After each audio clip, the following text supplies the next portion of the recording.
Before I start my live chats, I always like to show this photo of Libby and Abby to remind us all that this case is about them, their families, the defendant Richard Allen and his family, and the town of Delphi hopefully finding out the truth, who was Bridge Guy, and holding him accountable for what he did to these two girls.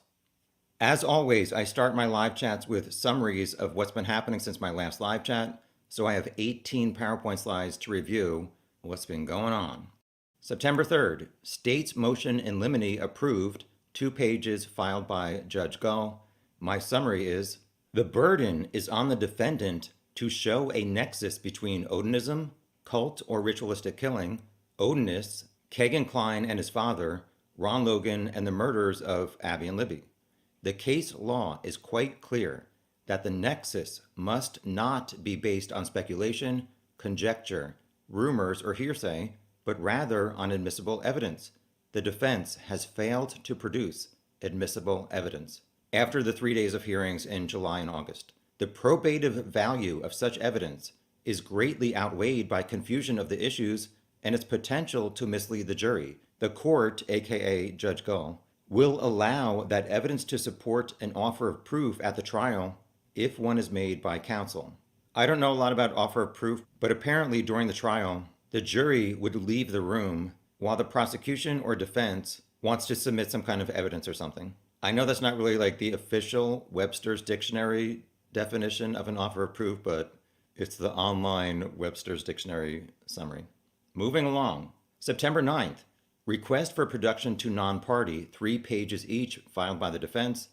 Basically, they sent subpoenas to Indiana Department of Corrections and the Indiana Attorney General for the employment records of former Westville prison warden, Galipeau. I've been pronouncing it galipeau.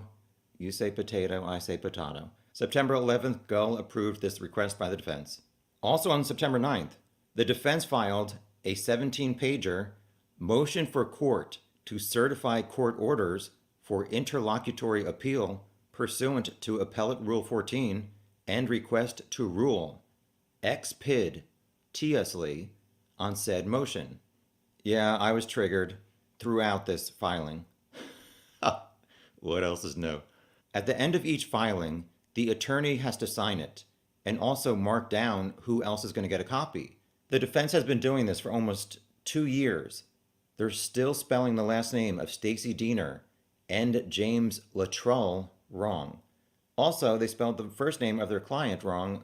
They spelled it Rashad, which, to be fair, McClelland also previously spelled Rashad twice or so. I just don't understand how these attorneys write these filings in Microsoft Word and they spell things wrong, and Microsoft Word will put a red squiggly line under words that are not spelled correctly to be like, hey, you may want to check this before you file it publicly, and thousands of people will be like, they're not really paying attention to details. So they spelled it wrong in the title, they spelled it right down here. I'll try to move on with my life. So, what the heck is an interlocutory appeal?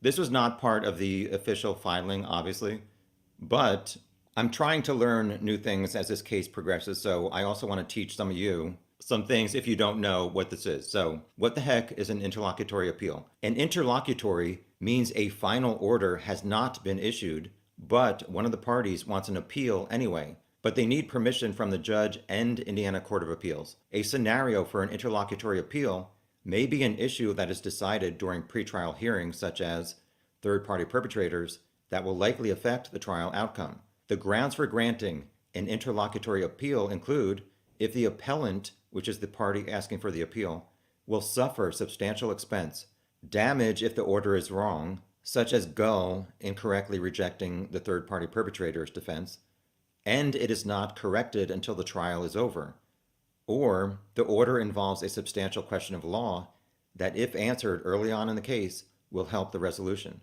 Finally, a remedy by appealing after a final order at trial is inadequate. An appellant needs to show the trial court that the resolution of the issue would be better resolved earlier than later. So the defense wants Gull to certify for interlocutory appeal the September 4th order, which was the motion in limine preventing the defense from presenting certain evidence, and the August 28th order, which denied the defense's motion to suppress certain statements made by Rick. Gull's September 4th order denied Rick's right to present a defense in violation of the Sixth Amendment to the U.S. Constitution and several provisions of the Indiana Constitution. As to the alleged confessions, the defense contends Gull's August 28th order denied Rick his 5th, 6th, and 14th Amendment rights under the U.S. Constitution, as well as the Indiana Constitution. If the determination of the error is withheld until after trial, then Rick and victims' families and citizens of Carroll County will suffer. Rick will suffer continued incarceration, awaiting the ruling from the Court of Appeals.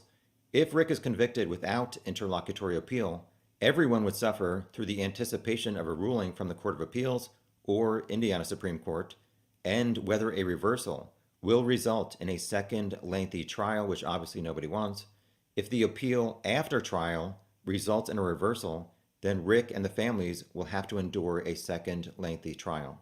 Also, Carroll County taxpayers will suffer substantial cost. They've already paid over $1 million because this man on the bridge couldn't control his urges. This next sentence by the defense was interesting. The disclosure of facts and information, including many facts unknown to the public even to this day, at a jury trial will make it harder to find unbiased jurors for a second trial. So what the heck does this mean? Tom seems to think that it indicates that there are secret facts that point toward Rick's guilt, because if he's innocent and there's no evidence, how would it make potential jurors biased against him for a second trial? What do you guys think? A second trial would be a massive amount of work and discovery evidence for many people. If Gull does not allow these issues to be heard by the Court of Appeals, then during the jury trial, the jury will be sitting for hours or days while the defense presents its evidence in an offer of proof. Dr. Dawn Perlmutter testified it was a textbook ritualistic murder and the jury should hear her testimony. This next one was also interesting. By the defense, quote, law enforcement tried to tie Richard Allen to Tony Klein, Kagan's father, and arguably only interrogated Richard Allen because of law enforcement's initial belief that Tony Klein and Richard Allen knew each other and committed the crimes together, end quote. So what the heck does this mean? I think it means that police looked into Kagan Klein, who said his dad killed Abby and Libby. And on their way home, they threw items in the Wabash River near Tony Klein's house. So police spent a month looking in this river for those items. They did not find them. The scenario I believe that happened the most was Doug Carter said, go back to the very beginning, start looking at tips from the very beginning to see if we missed anything. When they got to tip 74, it said Richard Allen was on the trail between 1:30 and 3:30. So then they went to talk to him.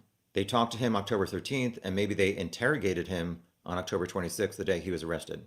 And at that point, they may have believed Kagan's story. And during their investigation, after they looked into Rick the second time, they may have seen that he lived near Tony Klein.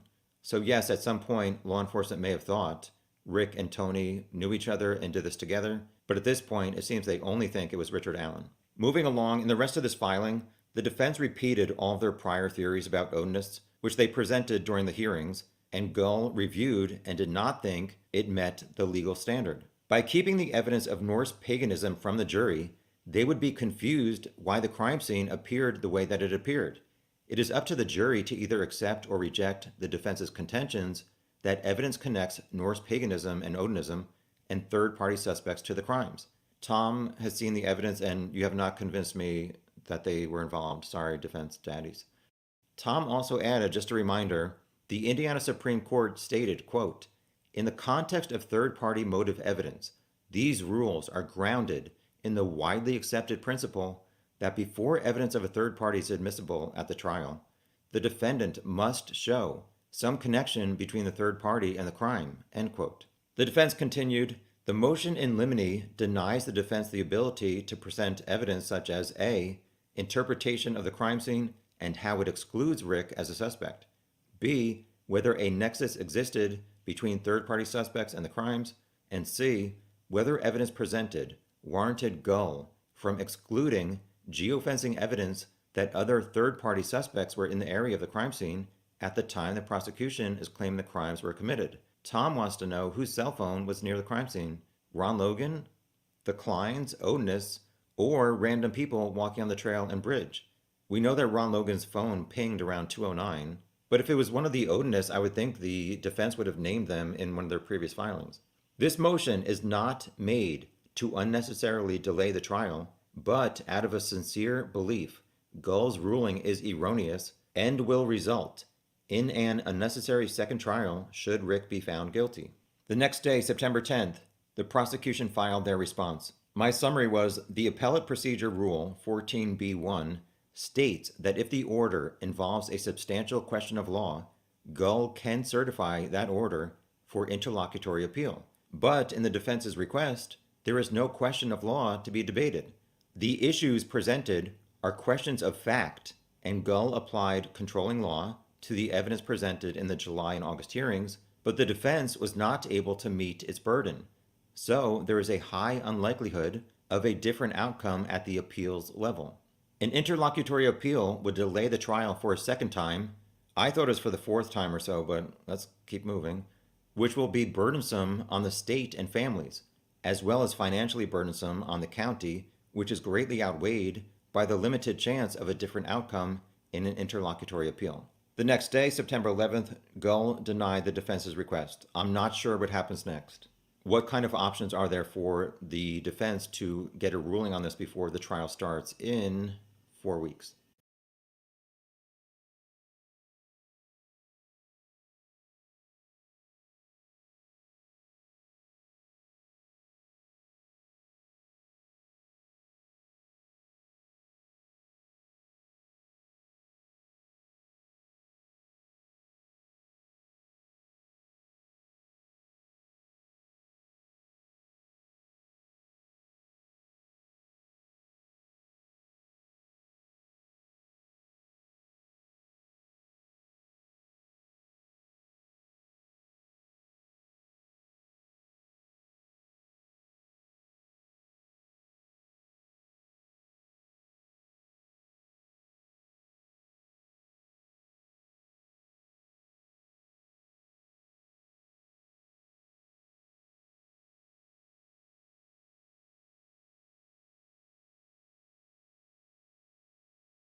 I'm such a dumbass. All right, sorry.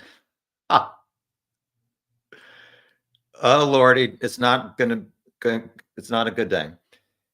I said that on Friday nights, since I don't have anything better to do, I record the summaries because I do have member live chats on Saturdays and on Sundays. Can somebody say yes? We hear you. I apologize. Hi, Charlotte. Hi, everybody. Thanks for joining. Unfortunately, there we go. Okay, here we go. Sorry. So on Friday nights, I record and edit these summaries. And yesterday, for my member live chat, I was running late. So I only did the 11-minute legal summary. Then afterwards, I did these 3-day summaries from the transcripts from July 30th to August 1st. And after that, I thought I deleted the 11-minute file, but I deleted the 29-minute file. So I realized that 5 minutes before this live chat started. So I'm going to shut up. Well, actually, I'm going to start rambling. I'm about to review 9 PowerPoint slides or so of these transcripts that came out. Thank you to everybody who either paid for it or helped pick these up. Again, at the top, you can see about a month and a half ago, July 30th to August 1st. So I'm going to review this stuff because I think it's really important for all of us to know who followed this case some of these more specific details. So here we go. Motion to dismiss, July 30th. Indiana State Police Detective Roland Purdy. So I'm not gonna read every word. So he thought the odinist BH was cleared, and then he went to look at his Facebook. He saw the photo of the bodies with the sticks on them from 2012, but wasn't sure if he saw that file in like BH's investigative file by police, or if he actually saw it on BH's Facebook. Apparently, BH said he never posted or even saw that photo. I know some people online said they had it even before the defense went to Georgia and spent $12,000. Libby's grandmother told Purdy that BH was an odinist. Purdy was told BH would be a good source of information about odinism, so he asked to talk to him in August 2017, but it was not recorded, and he did not write a report because it was about subject matter odinism and not specifically about the murders. But Purdy was interested in odinism and BH because the sticks on the bodies could have been related to Norse paganism. Purdy also talked to 3 law enforcement officers about odinism.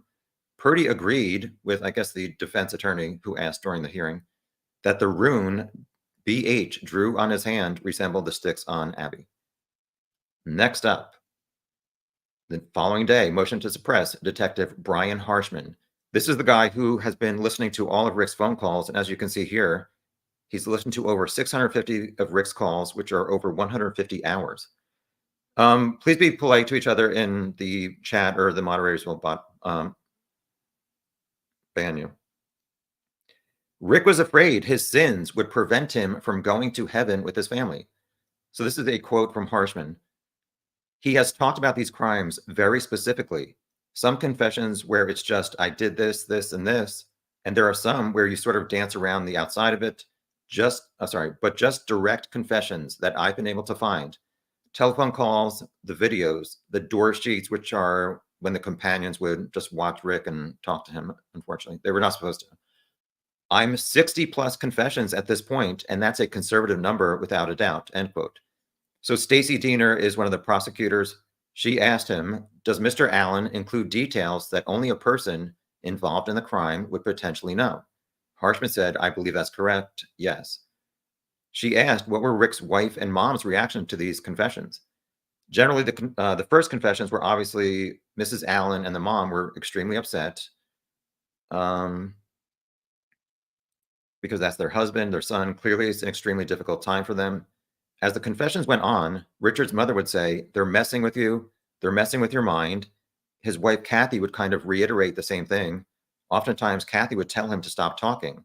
She would say, I'm going to call Brad, who's the defense attorney, Rosie, and the call would end. So I don't know whether it ended on her end or his end, end quote.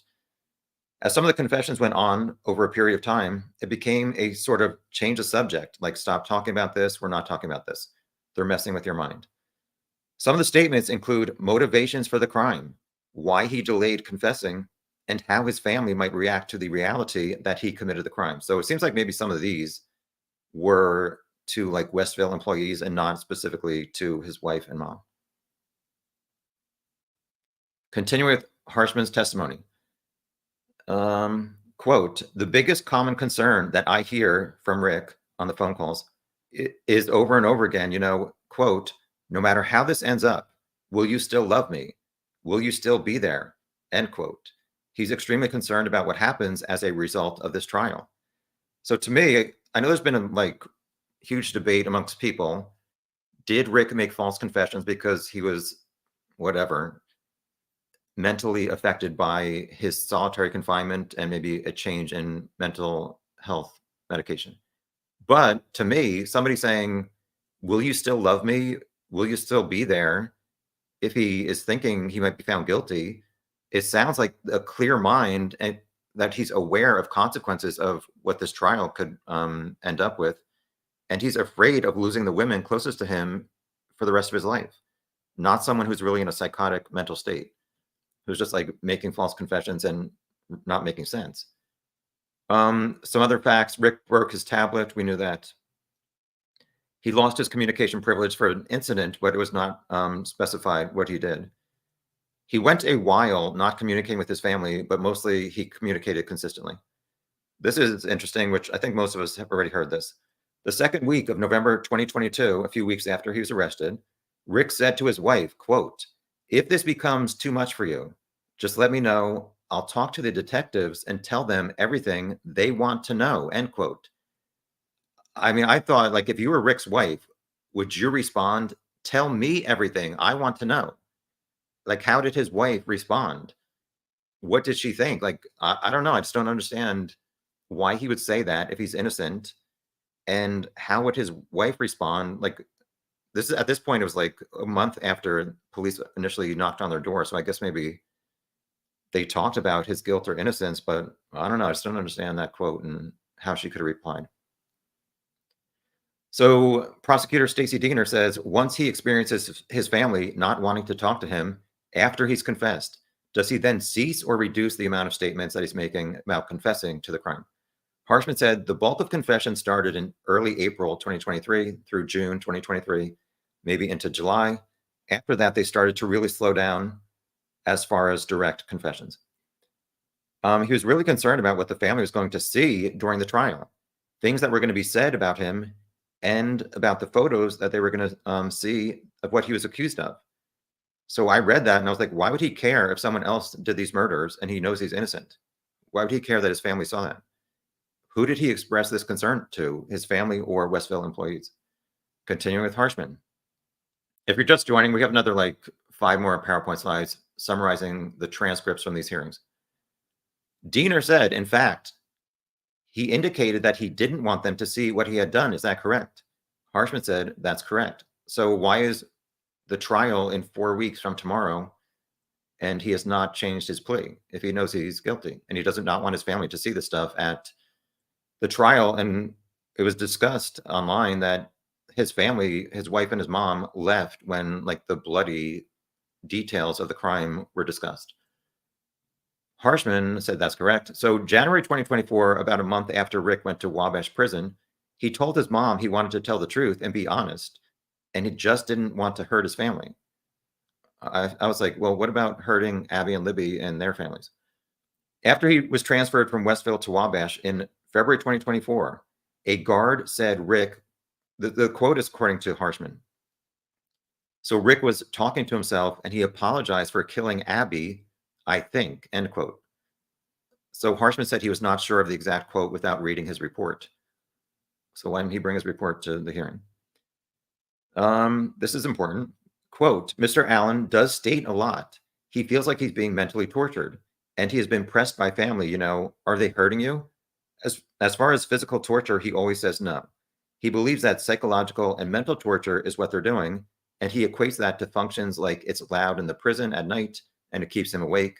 The lights are always on and it bothers him, and he correlates a lot of those activities with being a torture tactic that the Department of Corrections is using to mentally and psychologically affect him. Probably 8 out of 10 officer companions at Westville thought Rick was faking his bizarre behavior. One more for Harshman, and then a few more other people. Defense attorney Rosie said, quote, and the majority of those statements are what I would consider, I'm going to use the phrase generic, where he's just saying, I killed Abby and Libby, or, quote, I killed those girls, right? Harshman said, yes, those are the statements, along with others, yes. So if you watch my 7-hour and 5-minute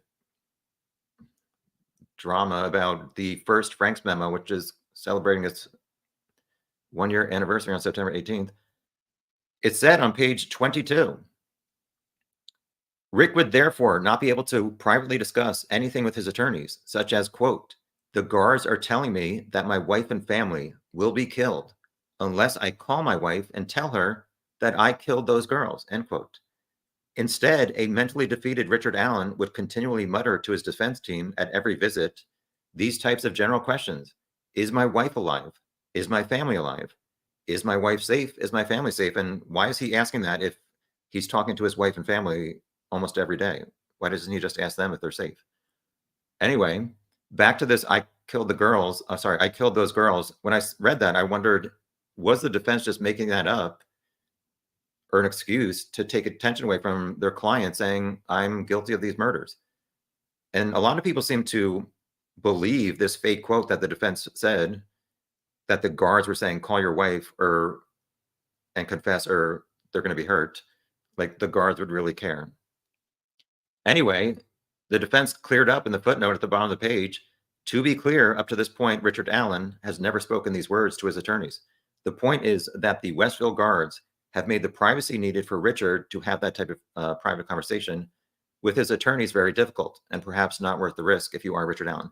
And I agree that like pointing a video camera at his mouth when he's talking to his attorneys is not appropriate, but I don't think it justifies making up this fake quote saying that the guards are saying, we're going to kill your wife if you don't call her.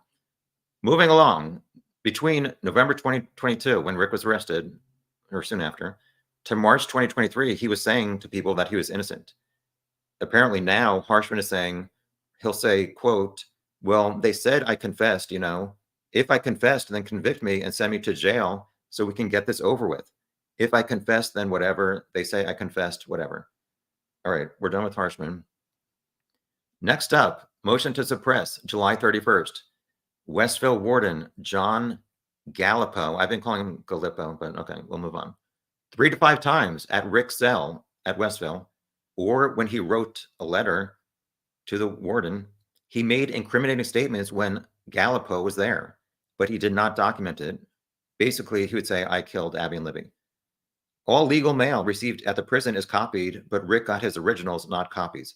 Quote, a lot of legal mail is not really legal mail. It's just for a fake, it's just from a fake law address, and they can spray K2 or synthetic marijuana on it, on the paper, and the offenders get the legal mail and they smoke it. So I don't know. I mean, does the envelope say it's from the law offices of the Doobie brothers? 1 to 2 times, Rick made a written request to confess to Galipeau, and it was given to Internal Affairs at Westville. So Galipeau seemed to be confused about something here, and it's kind of important with the timeline of Rick losing his mind and confessing. Galipeau said the first letter where Rick said he wanted to confess to Galipeau, the warden, was received on March 5th, 2023 at 4:47 p.m., but Prosecutor Diener said, quote, that one's dated April 5th. We know Rick called his wife and confessed on April 4th, 2023.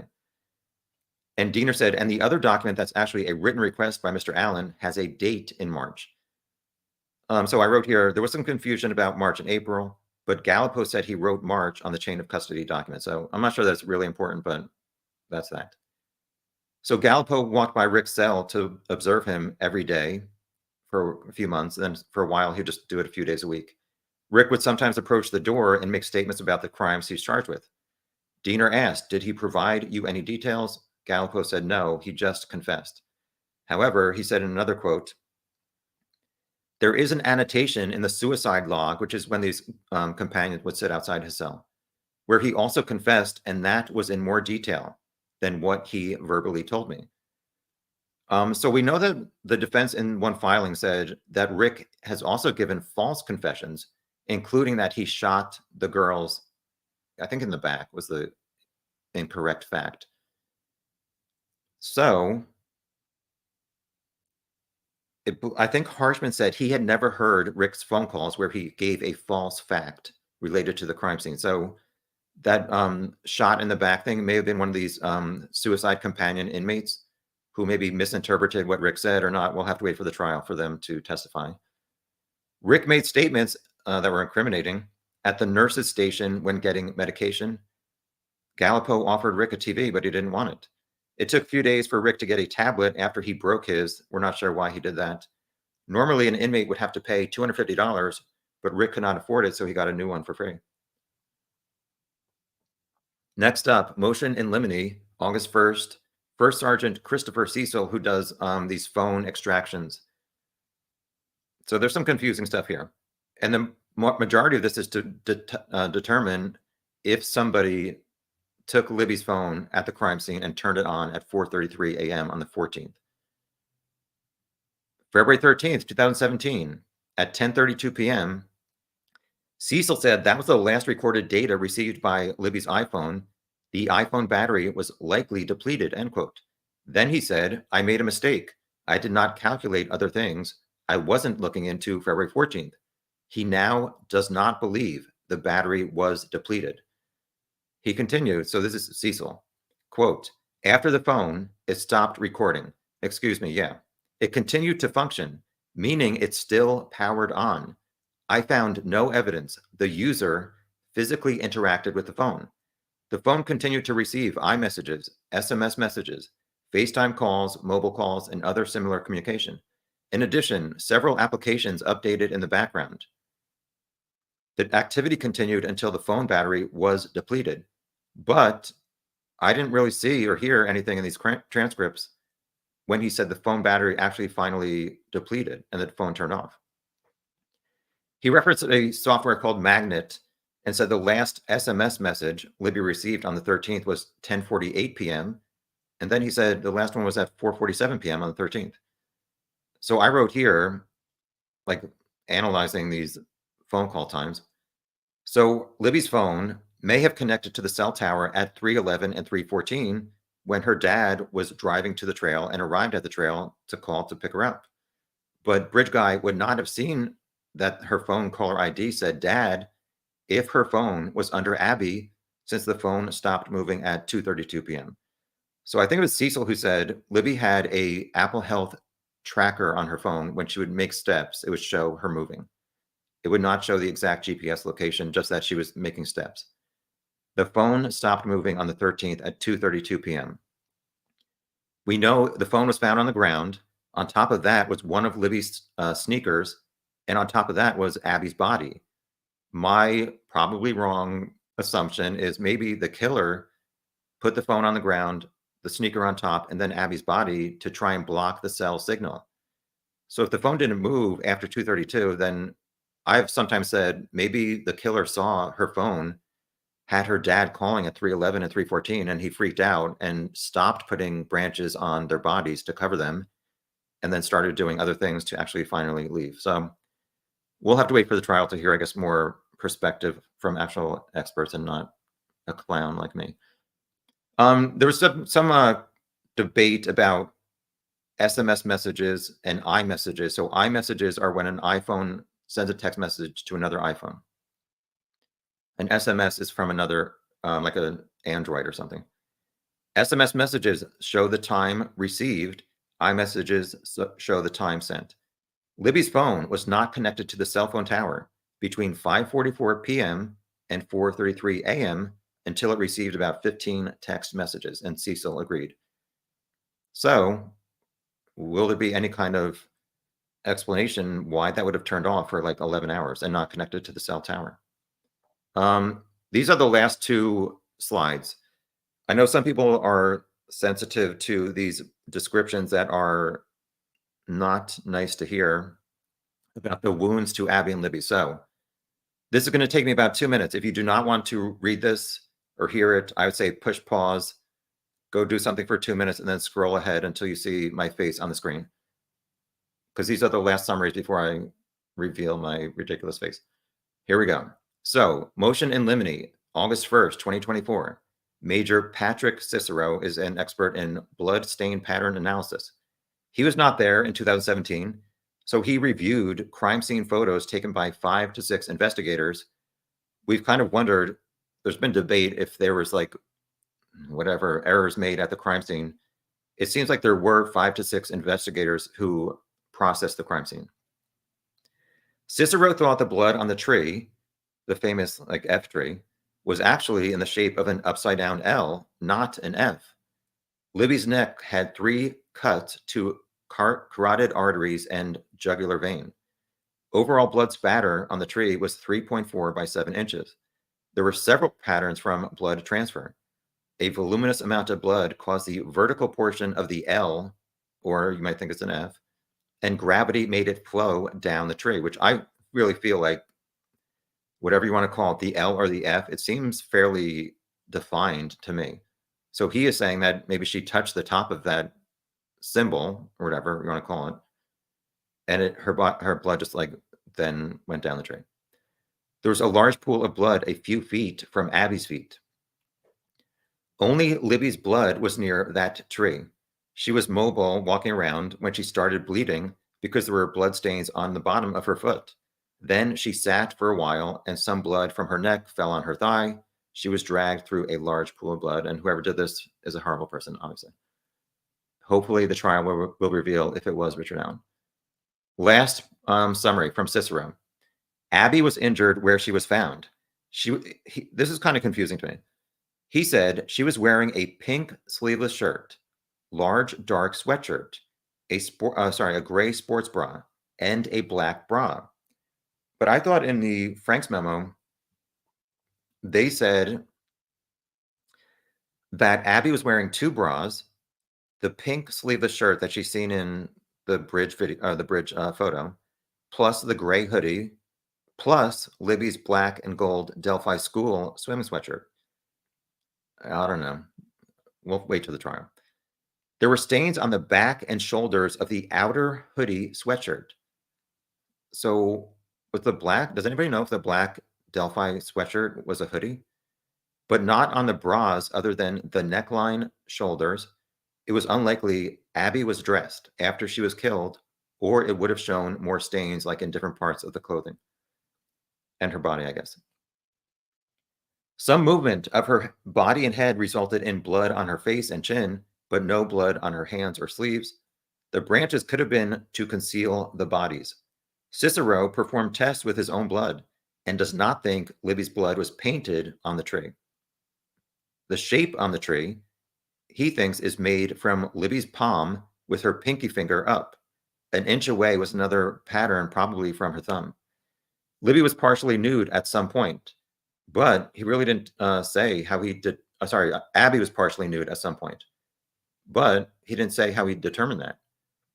Finally, an estimated 3% of Libby's body was covered with sticks. Abby had a very small percentage covering her also.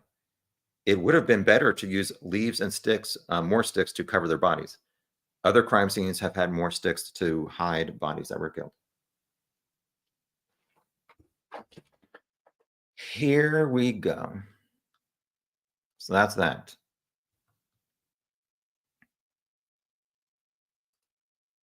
Hey, y'all. How far behind am I? Yeah. I'm scrolling to start highlighting comments. We can remove this. Hi, everybody from around the world. Thanks for joining. We're at 37 minutes. I'll probably go maybe 2.5 hours this year. I need a nap. Oh, here, wait, hold on. I have to say something to somebody. Wam Tepster, hi. Yesterday, I was so dumb. I had to fill out an online form with my name. And guess what I wrote? I typed fast and I wrote W-O-M as my first name. So I thought of you, Wam Tepster. Thank you for triggering me. Here we go. Hi, Leah Mack. I think the cops know for real who did it, but they are important. But they are an important person or related to somebody important. They are looking for somebody to pin it on. I disagree. Well, yeah, I just disagree. Richard Allen's timeline does not add up to me. So there's a lot of discussion about these odinists and stuff. I've said, I mean, there's suspicious stuff about them, but I've not seen any proof that they were there. And it doesn't explain away Rick's timeline, the noon to 1:30 timeline, that does not add up to me. It doesn't explain why his car is supposedly seen at 1:27 headed towards CPS, not away from it. So we'll see. Hi, Alec. They, defense, I guess, probably are going to have to go to the Supremes, Diana Ross, the Supreme Court again. Hide this account. Unless Gull relents, as she essentially eviscerated their defense, prepped for many months now, just a short time before trial.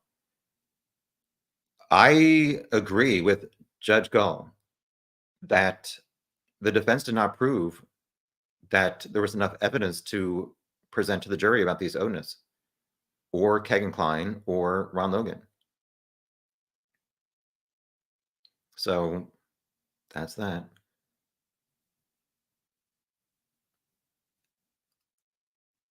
I can't with your screen name changing every time. Queen Fran, oh my gosh, with her Burger King crown there. Queen Fran, who is Gull, Auntie Gull, or Judge Gull. I should stop saying Auntie. Queen Fran slays Delulu Bishes. Okay. I remember the Brian Chadwell madness. I think we all do. I was sort of convinced. Remember the tattoo? Yeah, so he had like a tattoo. I think it was of his mother, but people said it resembled Libby. He is in jail or prison for 90 years, and he deserves it. He abducted some girl, a 9-year-old, and abused her.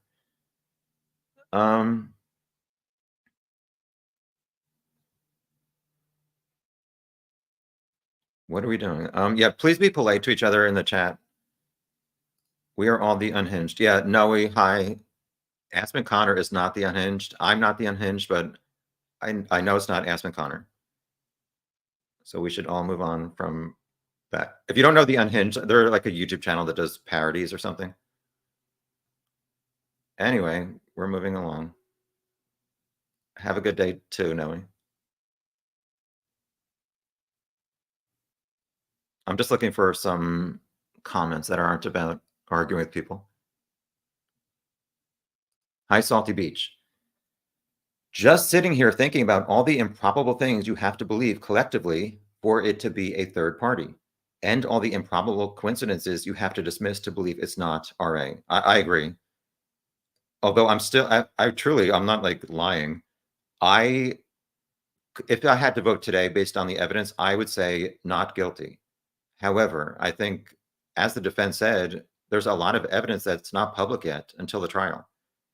So I think within the first day or two of the prosecution presenting their case, it's probably going to be fairly obvious that Rick was Bridge Guy and the killer. Stay tuned. There's just so many coincidences, but the defense has never explained those coincidences away. They're just like saying BH posted a photo 5 years before the murders that resembled the crime scene, plus other stuff. Hi, Aaron. The defense took a huge risk by throwing out their odinist theory early. I understand why to confuse and muddy the waters. They should have waited till trial time to get the jury confused. Just my thought. As I said, as a member of the jury, the defense would have to like take enough attention away from the things pointing towards Rick to get me to say, okay, he's not guilty, and it might be these other people. And the defense has failed to do that for a year of this odinist theory, which again was based on law enforcement. But those two law enforcement officers who are surviving, Ferenczi was killed. Murphy and Click said we could not place any of these guys at the crime scene.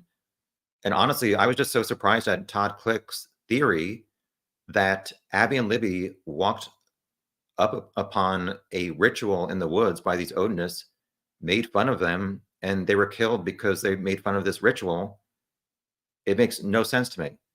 I just don't understand if Click did not know like that witness 4 saw Bridge Guy alone on platform 1 around 153, and then 2 to 3 minutes later, Abby and Libby arrive at the bridge. Witness 4 does not see a group of odinists performing a ritual.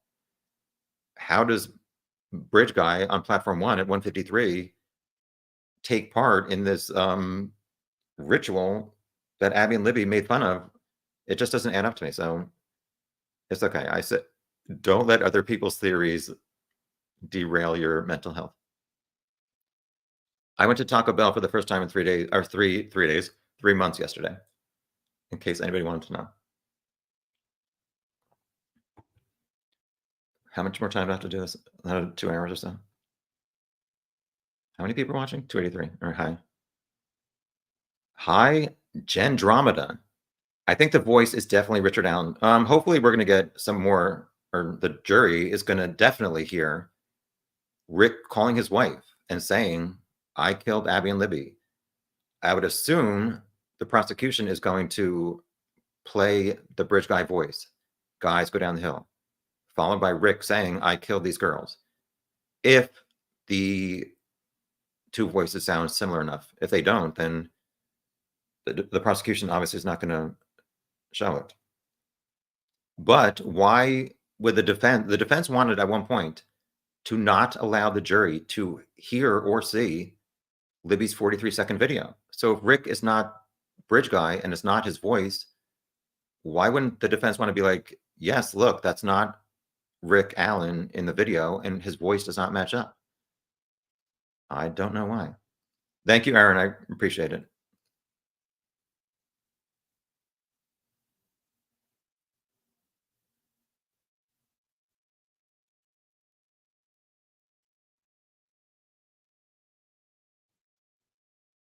Hi, this account. Nice to see you. Did they allow, you apparently haven't been paying attention for a while. Hopefully you're doing better things. Did they allow Rick to move to a jail? Yes. In early August, for these hearings, he went to Cass County Jail. And so he's been there for a month and a half.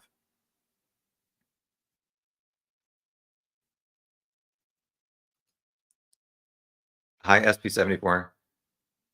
Yeah, I had issues. I always have issues, unfortunately. Mental issues. Okay, here we go. Going through, we can't hear you, we hear you, we hear you. How far behind am I? Where am I looking? I'm a half hour behind. Oh well.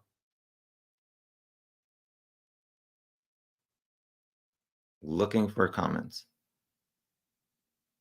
So do you guys think the trial's gonna happen a month from tomorrow? I say yes. People are saying even if Rick thinks if he is guilty and he knows it, why would he not try to at least find one juror to say he's not guilty? And I really believe that if he is guilty, the reason why he has not changed his plea, other than, well, I don't know, is because I don't know where I was going with that, is because he's been in prison for a year and 9 months and experienced how horrible it is. And he's just delaying hearing Judge Gull read a verdict that might say you're guilty and that horrible situation is how you're going to live every day for the rest of your life. So is he just preventing the inevitable? I don't know. That's a new screen name. Fingal Shite Wemail. White glove us for old time's sake? I don't know what that is. Okay. Ah, hijinks. I don't know what that's about. Are you up to hijinks? Um, sorry. This account, were these people they mentioned ever connected to the scene in any way? No. BH was at work and he clocked out at 2:45, 30 minutes away from the crime scene. So yeah, you guys, please don't fight in the chat. Thank you.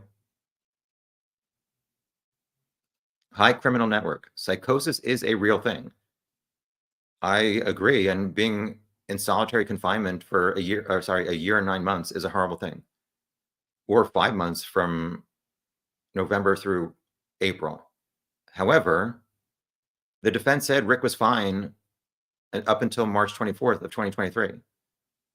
I know that Rosie had spoken to the Cass County Sheriff in February 2023, but the defense did not officially try to get Rick moved out of prison, Westville, until April 5th, 2 days after he called his wife and said, I'm guilty. So I would, as a jury member, I would need Dr. Polly Westcott is the person who's going to be saying, I guess, the negative mental effects of solitary confinement in prison. I need her to say one of the symptoms of psychosis is to tell 30 people you're a child murderer and you're guilty of the murders that you're charged with. Like is that a symptom of psychosis to say repeatedly, I'm a horrible person who committed this murder if you're innocent? And as Harshman said, Rick referenced specific details that only the killer would know. So I don't know. There's an uphill battle for the defense and Richard Allen here.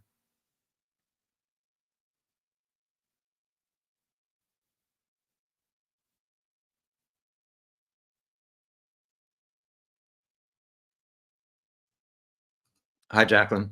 Why doesn't the defense just let him confess already? He seems to want to. Yeah, I don't know how all this legal stuff works, but I mean, I would just think like if your client is saying 60 times, I'm guilty, at what point does the defense attorney say, like, do you want to change your plea? Why are you telling all these people you're guilty? I believe that defense attorneys don't want to know from their client if they are guilty. They just want to do the best job to, I guess, cast doubt on whatever police work and all this other stuff.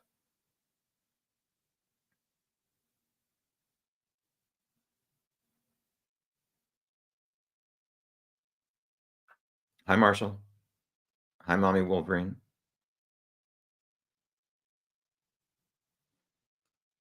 Thank you, Aaron.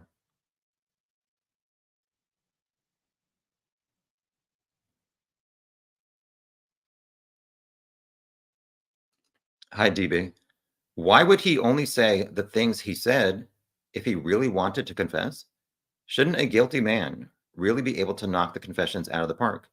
Well, we have not heard the exact specific details. Why does the defense want to discredit Dr. Walla, who Rick apparently made specific details to? There's only certain things that the killer would know, and apparently Rick said those things. So we're going to have to wait for the trial to hear these exact quotes and exactly how they match up to the crime scene where only the killer would know. I know there's been one rumor, and I'm not sure if it was to Dr. Walla, that we know that at the end of the private drive, you guys all know what I'm talking about. There's a house.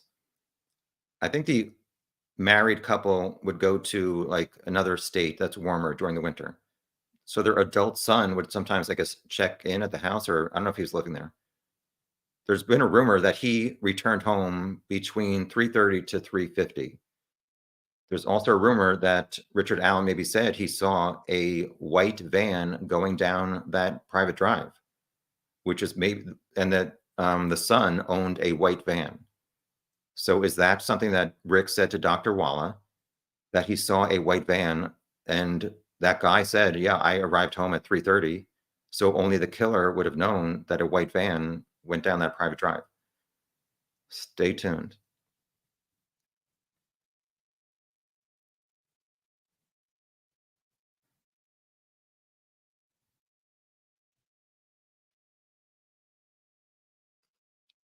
Stage left even. You would think the response from a wife to Rick saying, I'll tell the investigators what you or what they want to know, if this is too much for you, will be something along the lines of WTF. Do you mean, what the heck do you mean? You'll tell them everything they need to know. If you did this, you need to effing come clean. Yeah. I'd be interested to hear what her response was. So, another update. People who said they saw Rick's wife at the last hearing that got canceled, like, so there's a closed door a private hearing a few weeks ago. There was supposed to be a public hearing after, and the public hearing got canceled, but Rick's wife and his mom were there. People said Rick's wife was not wearing her wedding ring for the first time, and I'll leave it at that.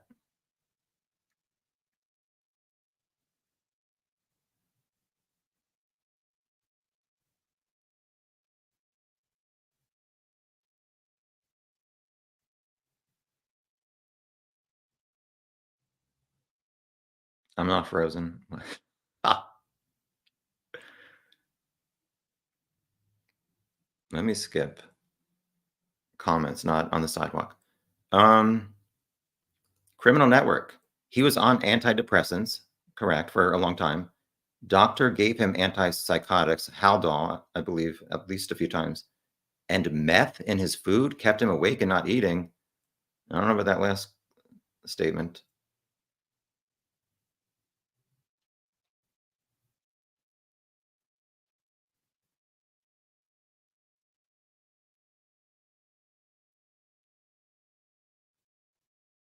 Sorry, I'm just looking for topics we have not discussed.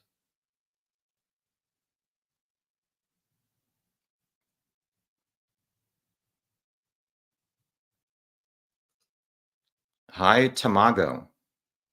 But why then not just confess and take a plea deal? If you want to confess, just do it. Doesn't make much sense.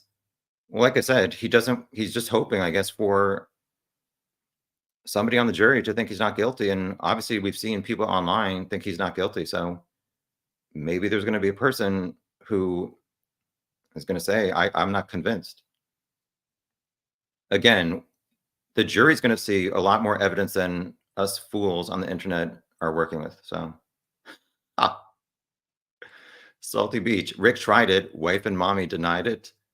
Apparently, although there's a rumor that Rick's wife, I'm not going to say that, is questioning his innocence. That's the rumor. It's not confirmed. So we'll pretend like I didn't say that. Criminal Network. Rick will never take the stand and say he's guilty. Well, will he ever take the stand and say he's not guilty? We've debated this before, and people get triggered. I said that if I was falsely accused of murdering 2 children, you bet your butt I'd be on that stand tearing apart the police investigation about how they got everything wrong and how I'm not guilty. So I'm not saying just because he or other people don't testify on their own behalfs, but I don't care what my attorney would say. I absolutely would defend myself if I was innocent and accused of being a murderer, and then like you get found guilty when you're not, and it's like, oh, maybe I should have like stood up for myself. I don't think so. Moving along. Leah says the guards can be very abusive and sneaky. They wield a lot of power. Correct. However, in this situation, I don't think they said to Rick, we want you to call your wife and confess to these murders, or else we're going to kill your family. We love you so much, Rick. We want you to stay in this prison so we can see you every day. Like, what's their motive? I know some people said, well, they were odinists helping these other odinist friends of theirs.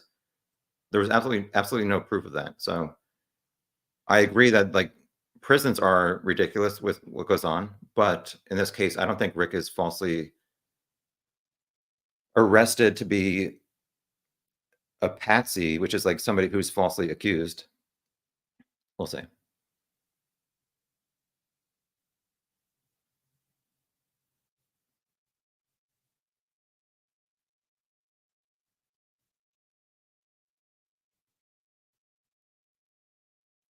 Going through comments. Alex says, but they can't, the jury can't hear the name Ron Logan per Judge Gull / McClelland. Alec, it's MCL, not 2 C's. I'll forgive you. Even though they were found on his property, correct. And there was suspicious things about Ron Logan. People do focus on the alibi, but I truly believe this 77-year-old man was afraid that if he was found out that he drove, that he would maybe die in prison. That was why he asked, or he gave the false, or he asked his cousin for the alibi. And police like totally looked into Ron. So even if the defense says the girls were found on Ron's property, which was kind of far away from his home, and there's this obvious 209 phone call that the FBI said was near the crime scene, the prosecution is just going to go next and say, yeah, well, here's what we found that prevented us from charging Ron. Alec, thank you so much for your generosity. I really appreciate it. Thanks for your continued coverage and perspectives on this tragic case, as ever. On Gull's ruling, it seems strange to deny the defense their best case. If guilt is assured anyways due to overwhelming evidence, why risk appeal by denying them? Well, as I said, even the Supreme Court of Indiana, as you call them, the Supremes, there's like a rule that you have to prove it in the hearings before the trial. And I don't know, did you think that the defense proved that these odinists could have been at the crime scene? Hi, Libby. No, I still have obviously my voice sounds like I'm sick, but I feel okay. I look decent. Ah. Blah blah blah. Hope the trial goes to plan. It just seems like it's just one big mess. Yeah, I hope for everybody involved, I hope it finally starts a week from tomorrow, or sorry, a month from tomorrow. And there is some resolution 2 months from next week. My concern is that these so the jury is sequestered for a month. I don't know what these people are going to do. Anyway, I've said previously that there was a reference in Indiana, a sequestered jury on the weekends went to the zoo, a museum, and wine tasting. I thought that was inappropriate to take them to drink, but oh, I'm just concerned like one of these jurors is going to do something online or something that's going to get the whole trial thrown out. Let's hope not. Hi, until tomorrow.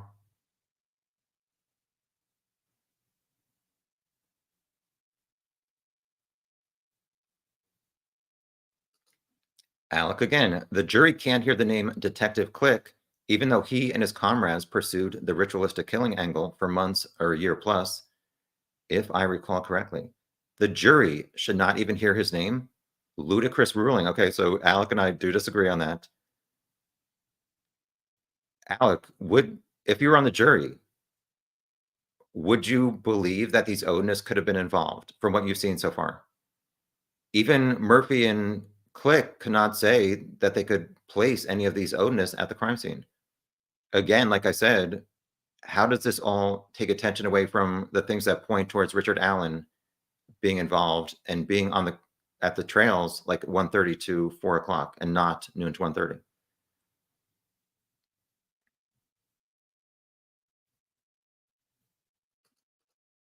No, he says, maybe Richard Allen confessed that Kegan's father, Tony, helped and took the girls.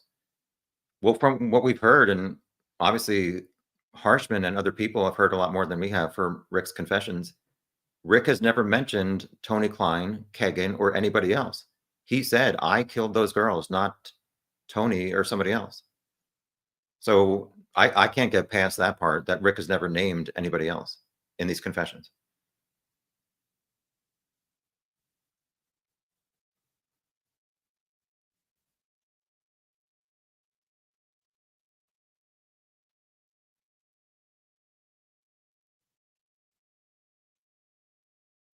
What does this say? Aaron, does anyone listen to Tom and comment about the docs he discusses? Or is it a community that chats amongst themselves?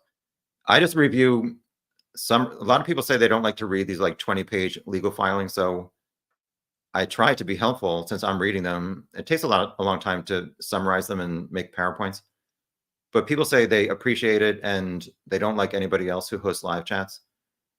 Sorry, that's what they say, not me.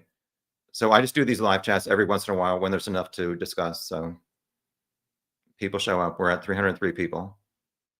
Cheers to 303 people around the world. No, no, he thinks since Rick worked at CVS Pharmacy, because Rick was providing the Sudafed to the Smurfs. I don't know what that's all about. What about Gargamel? And Klein's for the bikers. I'm not sure what that theory is about. That's the first time I've seen that one.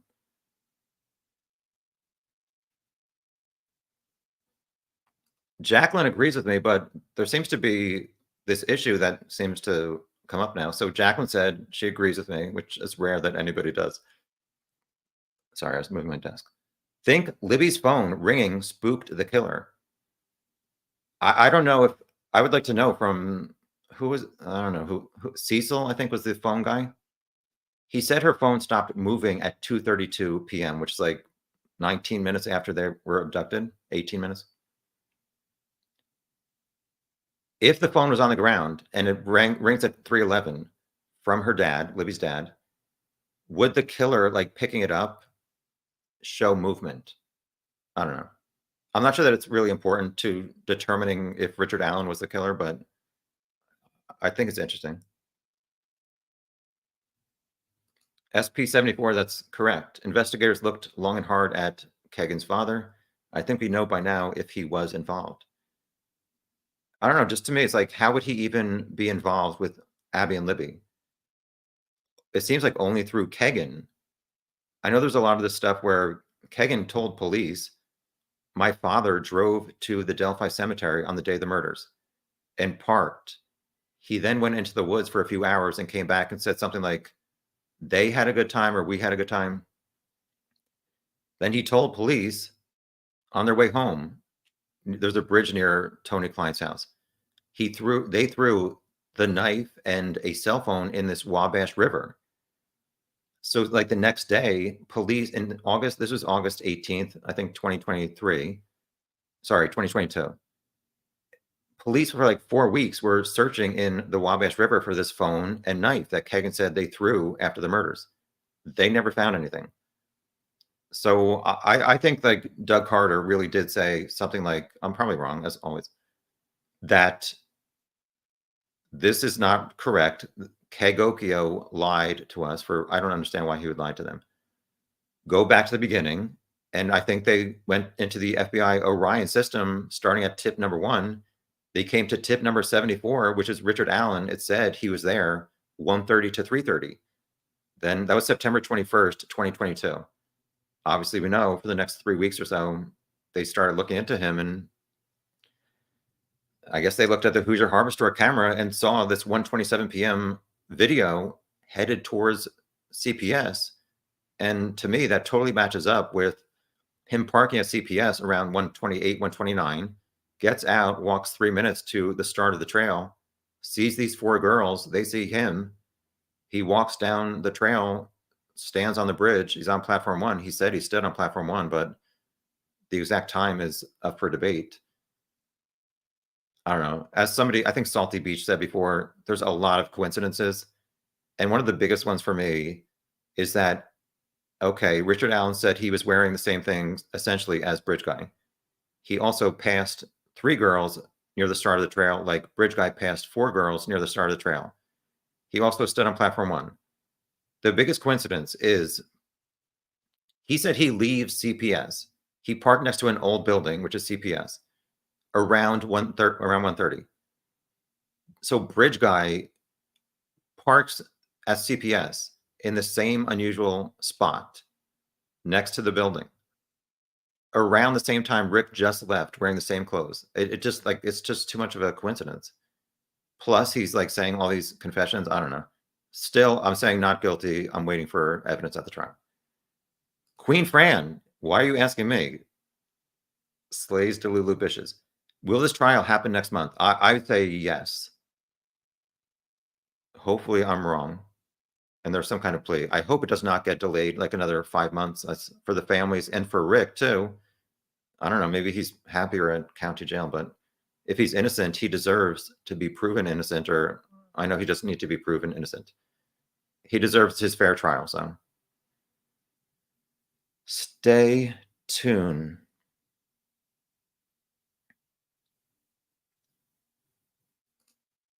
Hi, Big Fish, Small Pond. Why did I highlight a compliment? Thank you. We'll keep moving. The resolution is 720, so you can't see my crow's feet and wrinkles. Ah, time for a drink. My laugh is so annoying. Anyway, we're at 1 hour and 7 minutes. I'll go in like another hour. I'm like 40 minutes behind comments, in case you're checking. High caricature contest. Yeah, this is interesting. So Jacqueline says, poor Libby endured the brunt of the attack. I think she fought back like heck. Well, it's going to be interesting to find out this DNA that was found at the crime scene. It apparently, not apparently, Jerry Holman confirmed it does not match Rick. We don't know what kind of DNA, what part of clothing or body or whatever. Oh, excuse me. Ah, awkward. I'm human, sorry. The other thing was, Abby did not have any blood on her hands. So, and she was found on the ground where she was killed. So I can't really figure out how that all played out. Was she unconscious? Why would she not? I don't know. You can't think how how people are going to react to being cut on the throat. But I don't know. You'd think like somebody would touch it immediately. So I don't know. Somebody may say maybe she was dragged over to the creek and washed off, but I don't think so.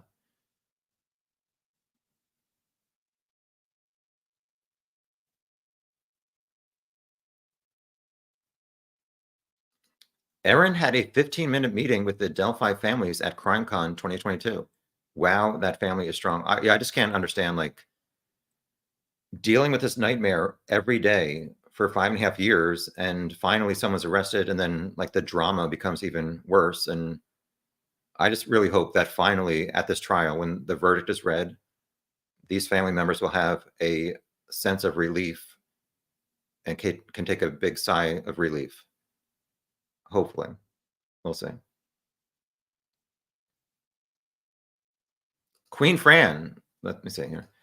Oh, I always get that wrong. This is Rainy Lake in some kind of falls, Minnesota. I was not there. I was looking at a webcam in my spare time when I'm not summarizing PowerPoint files. Jacqueline says she thinks the killer ran out of time while covering with sticks. I agree with that too. So my previous assumption was that maybe he was starting to do the sticks. The phone rings at 3:11, 3:14, and then he's like, "Oh, I have to get rid of the clothing that I may have touched." So he went and got Libby's tie-dye shirt, one of her sneakers, and some other item, which I'm not sure what it is.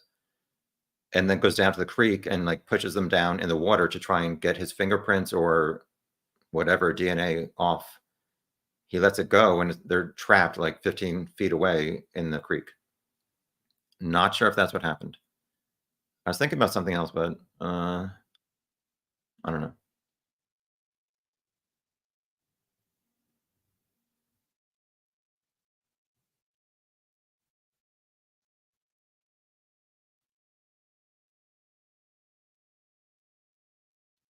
Hi, Tattoo You. Hi, Luna Blue. Thank you for your nice comment.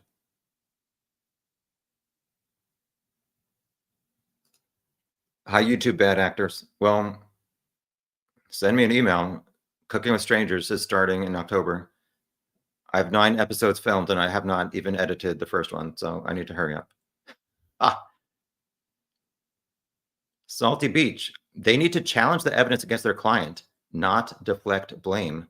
Maybe they can't. Yeah, it's going to be interesting to find out what's going to happen, what the defense is going to do. Rosie said a few months ago they needed 2 weeks to present their case, and obviously now they can't even discuss the odinist. So there's this offer of proof, which I guess the defense is going to do, and the jury's going to leave the courtroom. The defense said it could take hours or days, so we'll see what happens. I did not put this in my summaries, but I'm sorry, Judge Gull again denied 2 requests from Indiana TV stations to broadcast the trial. So it's looking like we're going to have to depend on people who go there in person. But I mean, I really believe like the defense should have known Gull was going to probably deny this third party stuff because they just didn't have enough evidence. So what have they been doing for the past 2 years to prepare another defense if she denied it? We shall see. I think somebody left a comment under my something, one of my videos or posts. The defense will probably try and call into question the timeline of whatever 2:30 or 2:13 to 2:30 or 4 to show that Rick was actually home and maybe the phone was turned on at 4:33, but we just saw the guy from the not police station, but ISP said the phone was never actually turned off. Queen Fran slays Delulu Bishes just because, spelling mistake, they spent time on a bad defense doesn't mean the judge has to accept third party theory with no probative value. All right, you redeemed yourself with a big word, probative. Hi, Norwegian Muse. Are you and Fig Solves cousins because we both call Auntie Gull? No, I'm kidding. Yeah, I really should call her Judge Gull or just Gull. Whatever. She's not watching. Oh, how many people are watching? 319. It's going up. Uh-oh. Hi, everybody. Hi, Ben and chat. As always, I'm sorry that I can't get to all your comments, but hopefully you're being polite. I saw some people were not, so be polite or the moderators will ban you. Crimson Clover, hello. I guess only Rick's confessions are all that matter. No, there's other stuff that matters. Somebody said in my member chat to ask Siri if Rick confessed to her. I did not ask her. Hi, Seventh Endscape. Wasn't it landscape or something? Anyway, Rick is guilty, but so are local law enforcement regarding their tactics. And isn't it weird that the court dates coincide with Doug's retirement? Lol. No, all right, let me back that thing up. Rick is guilty. I'm not convinced. Local law enforcement, yeah, there's ineptitude There's a big word. And some shadiness that needs to be addressed by citizens of Carroll County and Indiana. Moving on to your next thing. The court dates are October 14th to November 15th. I thought Doug Carter was retiring when Indiana Governor Holcomb, his term is up, which is January of 2025. Were you invited to Doug's retirement party? I wasn't. Did you ever hear me say that somebody told me I did a video, which is I think one of my most important videos on the case, which is only one of two. What? It's this one and one I had like the case against Richard Allen, where I say like what shows his innocence and guilt. The other like most important one to me was when the Franks memo came out. It said Rick on October 13th, 2022, said he was not there 1:30 to 4, or sorry, 1:30 to 3:30. He was there noon to 1:30, and a lot of people just like I think skimmed over that factoid. And I was like, does this even match up or make sense that he was there noon to 1:30? So I made a video called How Did Richard Allen Not See the 4 Girls Near the Start of the Trail and Not See Bridge Guy? Somebody sent that video to Doug Carter. And I was like, oh my God, I hope he didn't like click on my channel and see my videos on my bed. Anyway, hopefully he doesn't know who I am. Hi, Frankie Figs. Frankie Figs knows who I am. Moving along. DB says Tom Webster confirmed not guilty. Well, check in with Tom Webster on November 16th. Oh my God. All right. Hi, Jill. Thank you. Not everybody does, and that's okay. Luna Blue. I think the jury should decide if the defense is viable, not the biased judge. I'm still undecided about guilt or innocence. Well, there just seems to be like these rules that the defense has to prove it in a hearing before the trial. So I guess they don't want to waste time with all these other, like, it could have been this person or that person. I don't know, Luna Blue, are you convinced that maybe it was odinists? And if not, would you want to be sequestered for a month when the defense is just saying stuff that is not backed up by facts?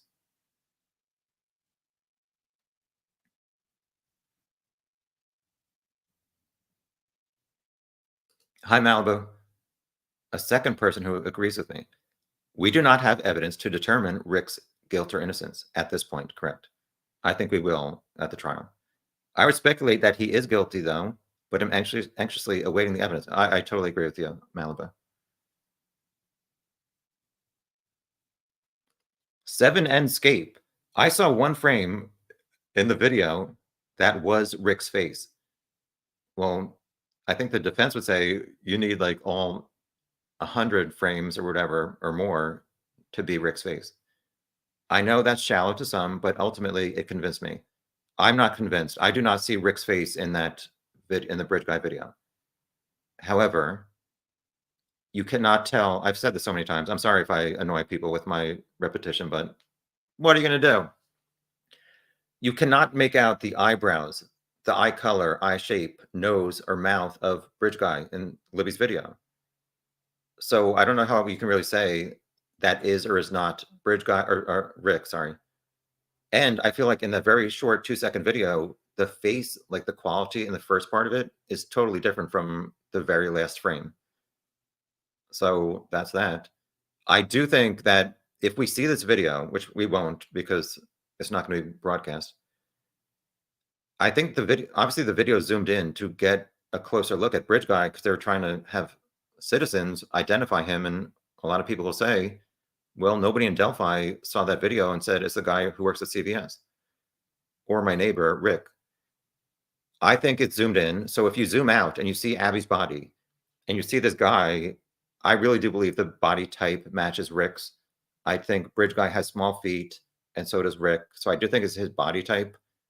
So I'm more interested in hearing his voice mash up on his phone calls to his wife saying, I killed these girls. And then hearing Bridge Guy say, guys, go down the hill. Wrapping up this little rambling session. Having said that, when I hear the Bridge Guy voice, guys go down the hill. I really don't, when I look at Rick, I just don't think it matches up to his look, although people would probably look at me and not assume I have this boring ass voice. Moving along. Ah, I'm gonna force some of you people to host live chats. They're so much fun. Hi, Pizza T. I think there is a ring of pedos in that town. Well, I've been to Delphi and it's a very small town, and I don't know. Well, it seems like there's a lot of people, or not people, men who've been arrested in Indiana for crimes against children. But I think somebody said Indiana is one of the lowest rated or ranked, I don't know, state that has pedophiles. Hi, Jennifer. Thank you.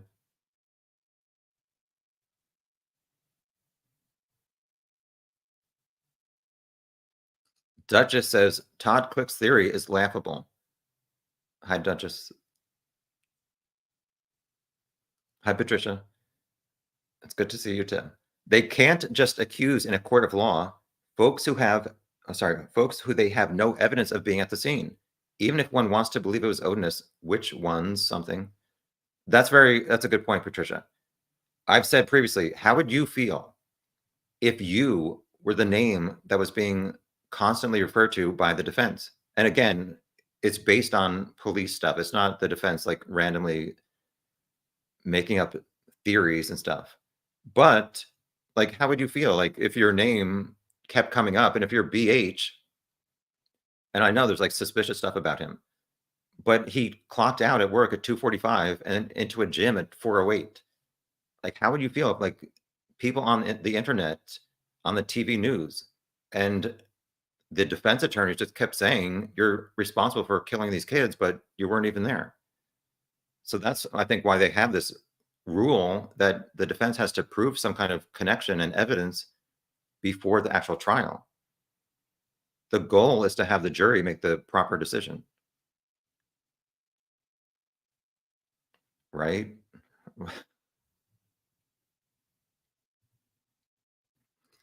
Jacqueline said the defense can pick at timelines. Witness four's young guy description, 1960s car, etc. That's a very good point. And also, in the Frank's memo, era number 1, they said the 357 driver said that the guy she saw was wearing a like brown or a lighter brown or beige jacket. And they said she did not say that he was bloody in her 2017 interview. She was interviewed again in 2019. So at that interview, she may have said bloody, but what? I don't know. I'd say stay tuned for these witness testimony because they're going to be pretty interesting.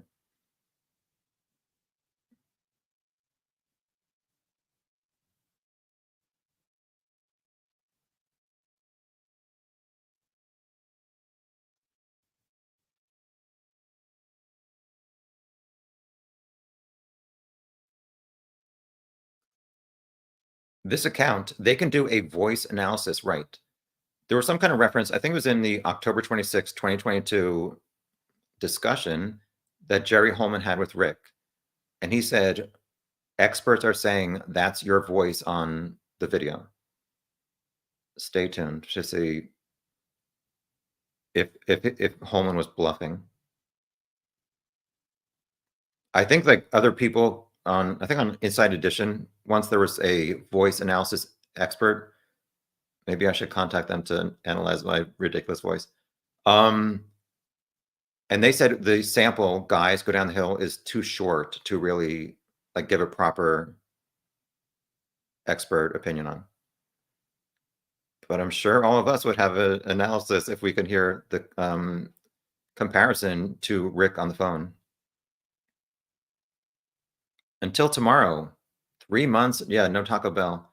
Yesterday I was debating it and I said, I need Taco Bell. I'm well on my way to gourmet food. Yeah, it'll be another few months till I have Taco Bell again. Mark your calendar. Alex says, if all defenses are unable to stop guilty verdict, then let defense present them, and the jury can still reject and decide guilt.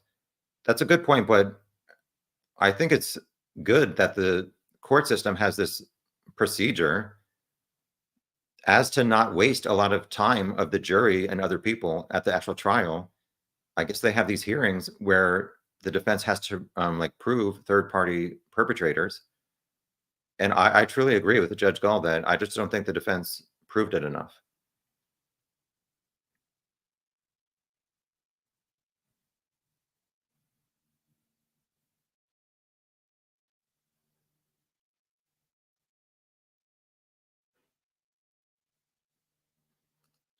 Big fish, small pond. The defense is always going to try to get anything they can. So it doesn't matter like what is there. What is there? I don't know. What is there? The less evidence there is, better. Well, some people have said that the defense is like their job to file stuff so that if Rick is found guilty, there will be things that he can appeal, like errors by Judge Gall. So the defense may not even believe some of the stuff that they're filing, but they kind of have, I don't know, it's their job to do it, first of all. And I mean, somebody said online, which I believe everything people say online, um, like the defense has to do this stuff. So when Gull denies it, whoever represents Rick on an appeal, if he's found guilty, they'll have stuff to say, okay, Gull was wrong for denying this. Free Rick. Hi, Susan. Nice to see you. Thank you. And also this account, thank you for the sticker. I'll put it on my shirt over my polo horse. Ah, Jacqueline. I laugh at the stupidest things. Jacqueline, how often did Rick use the expression guys when referring to his family or people? Yes, I'm very interested to know various things about Rick. And like various things pop into my mind. If you were on this trail between noon to 1:30 and you truly left at 1:30 and two kids were murdered soon after, wouldn't you tell everybody at work, everybody in your family, everybody everywhere? Yeah, I was there. I didn't see these girls. And there is this, not a rumor, but apparently at JC's bar, Rick maybe told somebody that he was there on the trail and that he talked to police. So I'm just interested to know how much he did talk to other people to say, yes, I was there. Maybe he told a lot of people and maybe he's innocent. I don't know.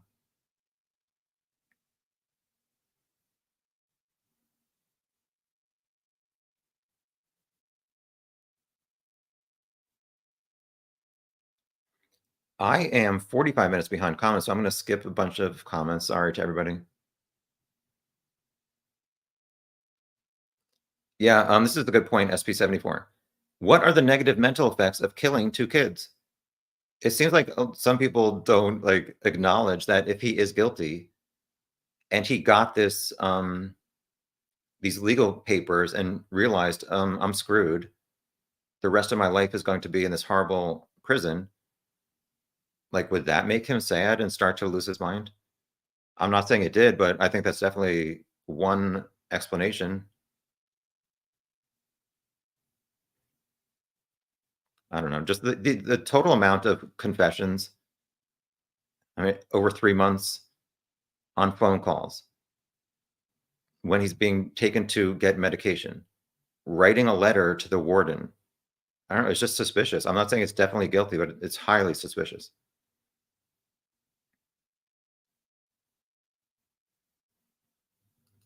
Hi, Joey. Ashley Garth is the only suspect to have a motive to hurt Libby. So I think this theory is that Libby's dad had a drug issue and maybe he sold it or maybe meth. I don't want to spread false rumors. That I don't know every single fact in this case, so forgive me.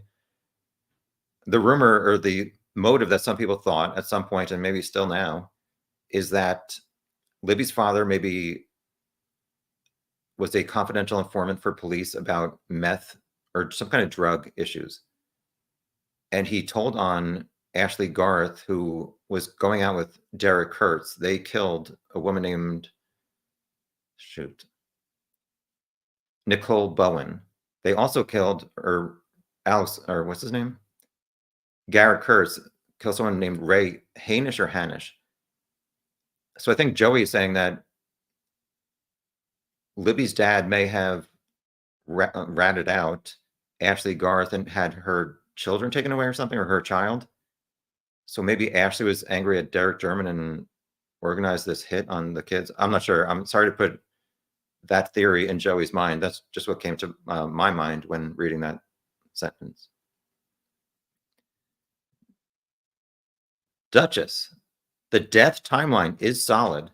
Well, my ankle just cracked, in case you heard that.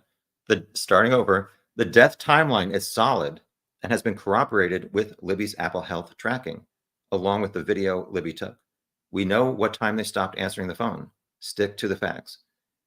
Well, people are saying that the autopsy does not have a time of death, and just because Libby's phone stopped moving, it means it went on the ground. Yeah, I really want to know, like, so we know 213 to 214 is the video.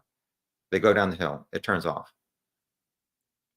The police officer said it was moving steps. It can't tell the exact GPS location, but steps until 2:32.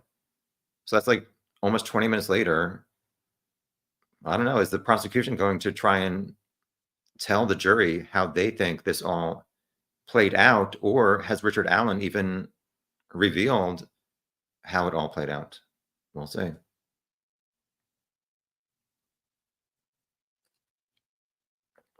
Hi, Miranda. Nice to see you. Somebody deleted a comment about Tom's pretty eyes. What? Ah, I don't know. Moderators, are you behaving?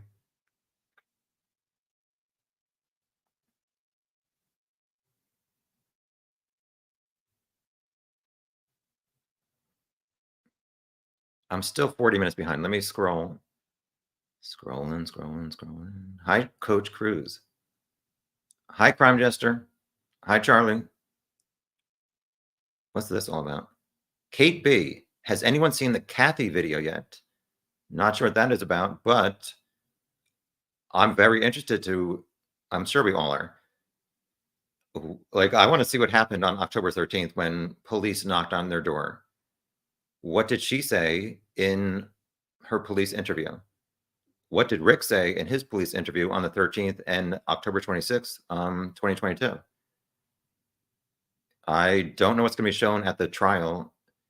I don't know exactly how much evidence gets released after a trial. Anybody in Indiana know? Will we ever see some of this evidence become public after the trial? There is a video. So the only thing that just popped to mind is Rick's wife posted on Facebook that a video where she and Rick went Christmas shopping, I think around Thanksgiving time or something like that, some kind of shopping. Thanksgiving before the murders happened, so November 2016. And she sneaks up on Rick, and he's in the passenger seat of the car, and he's wearing a dark blue jacket. It's not clear enough to see if it's a match to Bridge Guy's jacket, but as my mind goes from one thing to another, we know that police did take a blue jacket, a Carhartt. Carhartt is the maker of the jacket. They took it from Rick's house on October 13th, 2022. So does that jacket match up to Bridge Guy's jacket? If not, that's not good for the prosecution. JP put meth in Tom's Taco Bell, and I don't regret it. There were 9 employees working at Taco Bell, and I was triggered that there were so many people working there.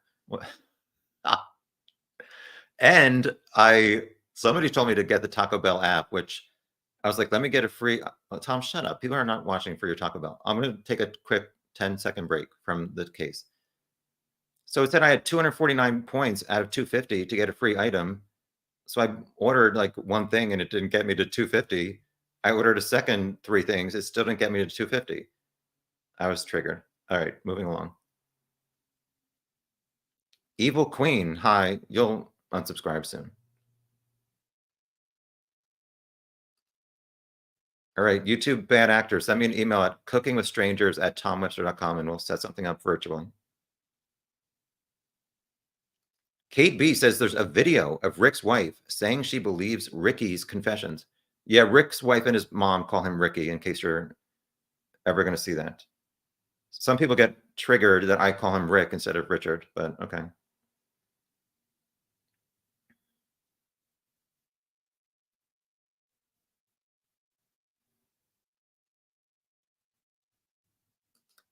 Hi, Lorenzo. I guess the odinismus thing is kind of real. I don't know. That's the first time I've heard the word odinismus.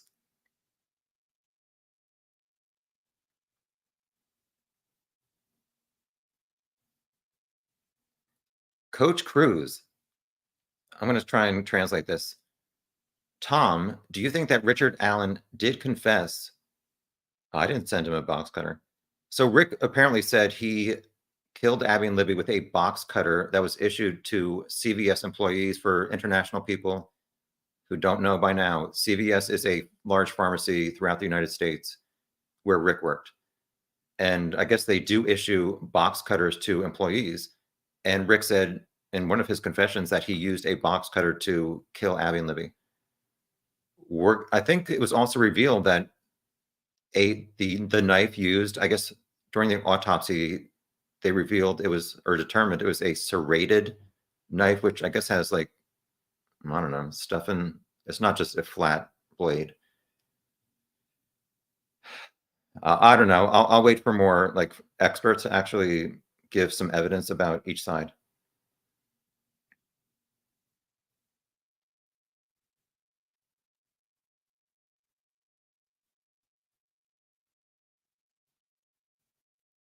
Thank you for correcting your spelling, Coach Cruz.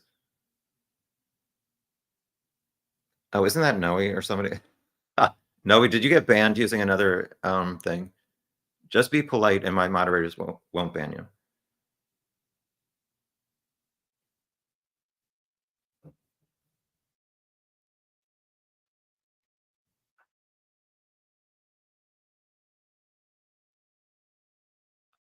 Let me go back here. This account, I think Rick's wife should be left alone. Yeah, we have to, even though some of us can't comprehend if Rick truly is guilty, how she would not recognize him and his voice in the video and other stuff. But like, let's have some compassion for people going through. Her life is obviously ruined and transformed forever. I don't know if she made a video or what, but if anyone is bothering her, not that anyone is, but if they should stop ASAP. Yeah. Let's try and respect strangers.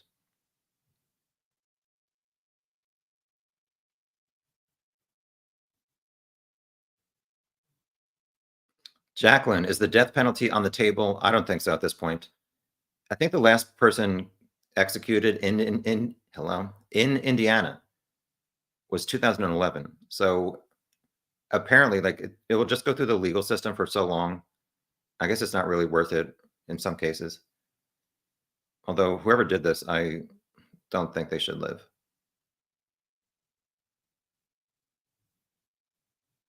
True crime fangirl. How can you go back to the beginning and start over when you know you lost everything from the beginning? Good point. So that was, I guess, an hour ago when I was saying after the Wabash River search for the Klein stuff resulted in nothing being found, Doug Carter saying going back to the beginning, and you make a good point that like the first 70 days of interviews were lost. I do not think they were intentionally deleted. I don't know, true crime fangirl. I just hope there's enough evidence for the jury to make the proper decision.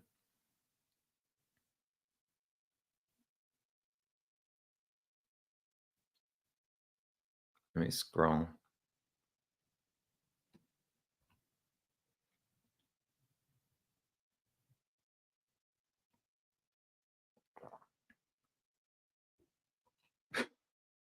I'm not highlighting that comment. Let's see.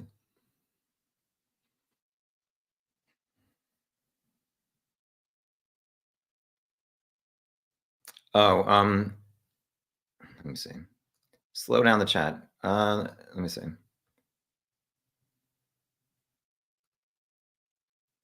So there's an 11-second break for chat. I'm going to make it 22 seconds.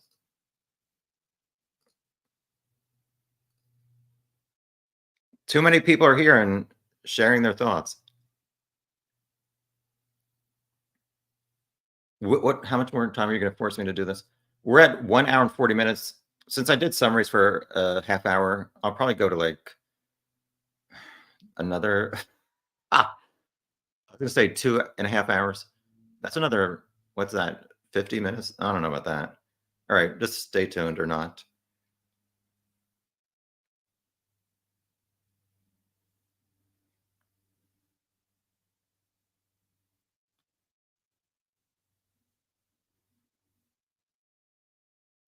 I'm sorry. Yeah, I'm not frozen. I'm just looking for comments.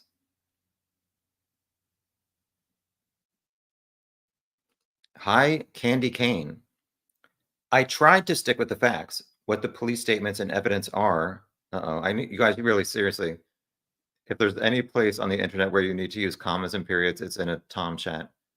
I tried to stick with the facts, what the what the police statements and evidence are, not what people are trying to piece together and add that don't even belong there.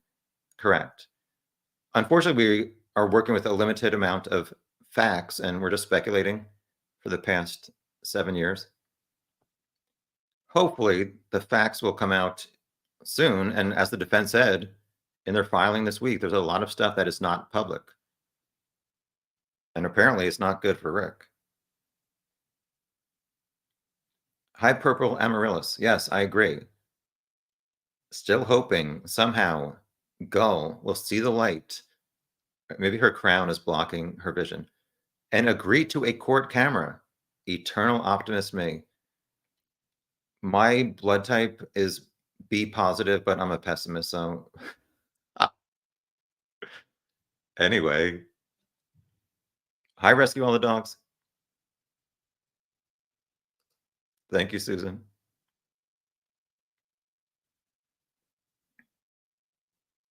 Hi, Cold Truth.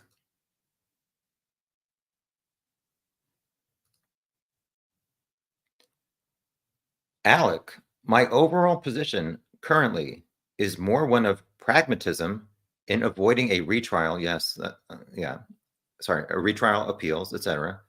I feel even if Rick is stone cold guilty, and I tend to lean that direction, maybe 60-40, let all into the trials for the jury to make the proper decision. Yeah, I agree with most of what you said. If I would say, what am I leaning in? I mean, there's just so much stuff like pointing towards him being guilty, including these. If he was not confessing so much to so many people, and apparently saying things that only the killer would know, then I would be more suspicious. But I mean, there's just a lot of stuff pointing towards him.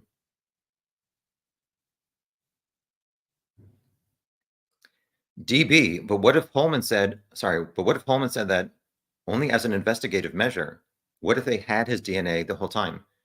Well, the thing was, because this was in the Franks memo, volume 1, and it was referencing Holman's August 2023 deposition by the defense, where the defense said to Holman, Rick's DNA does not match the crime scene.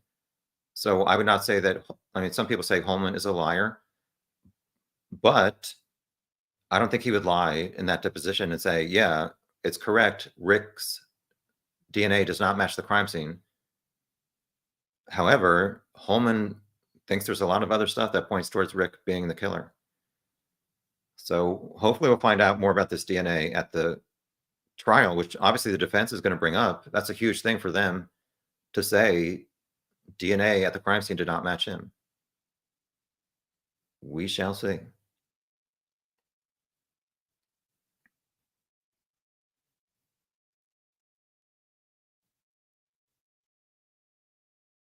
Necessary evil. Are you talking about Abby and how she would not, she maybe be unconscious? He beat her with a gun, I figured, then carried her. Um, well, we'll have to wait and see if the autopsy would have like a head wound or something that would knock her unconscious. That has not been referenced, I don't think, anywhere, like that she was unconscious or had a head wound. And even at that point, like, I don't know, I'm just really curious to know how this all played out. Not sure if we'll ever find out.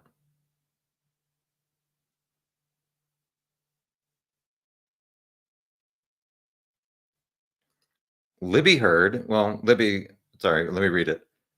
I heard the DNA was under Libby's fingernails, so if it's not Rick's, then he can't be the killer. I don't know about that. First of all, there's been no public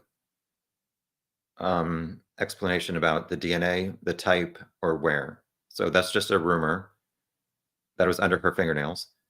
Second, as I was saying before, like Rick's timeline just does not add up. So just because she may have DNA under her fingernails from somebody else doesn't mean that Rick was not involved. And if it was somebody else, then why is Rick telling people he was the killer? I don't know. Let me sit up. Hi, Sassfire. Has the witness list been made public? No. Even Judge Gull does not know the list yet. I would think they would call the conservation officers, that's not right, sorry, corrections officers, who are being accused of the threats toward Rick, right, in order to rule them out or not. So these Westville guards were deposed by the defense like, I don't know, 9 months ago. Nothing ever came of it, apparently. So the witness list, I've seen it said that it's 185 people. When the defense, or there's some kind of issue in May about delaying the trial from May, and McClelland said, I can probably get my witness list down to around 40, I think. So even though it's 185 total, not all those people are going to show up. So is this trial going to take 3 weeks, 4 weeks, or 2 months? We'll see. Yeah, what I also thought was CO, conservation officer, all of us want to hear about the conservation officer, Dan Doolin, who talked to Rick outside of a grocery store inside of it. Or when was it, first of all, in relation to the bridge guy photo and voice being revealed or publicly? Why did he write down 1:30 to 3:30 that Rick was there? Why didn't he tell Liggett or Lesenby, hey, what happened to that guy who I talked to who said he was there at the time of the murders? That'll be interesting testimony.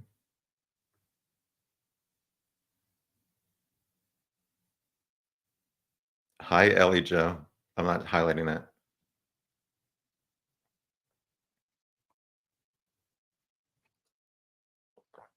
Cold truth. The girl teen witnesses see only one male. Rick says he saw the GTWs. Girl teen witnesses. Yes. Rick said he saw 3 girls around noon when he arrived around noon near the start of the trail. These other 4 girls, like this is what I can't get, some of the stuff that I can't get past. These 4 girls, nobody cares, Tom. Well, I'm hosting, so I'm rambling. These 4 girls, apparently they took a picture of the high bridge at 12:43 p.m. In the PCA, I was shocked to read that police did not learn that until spring or summer of 2020. Like, why didn't these girls tell that in 2017? Anyway, so to get to the high bridge, it takes about 15 minutes. So 12:43 minus 15 is about 12:28 at the start of the trail. Rick said he passed 3 girls around noon. So these 4 girls, I don't know. I just don't think there was this group of 3 girls around noon, but we'll have to wait and find out. So these 4 girls, I think from the high bridge, they went down to the 501 trail, which goes down to the creek. They come back up. They walk past all 6 benches for the second time. These 4 girls never saw Rick on a bench between at least 12:28 to 1:26. They take a photo on bench 2 at 1:26 p.m. There's some debate about when they left and when they saw Bridge Guy. But I mean, it's just like there's way too many coincidences that I just can't get past. So I'll have to deal with it and contact a mental health provider to try and get past it.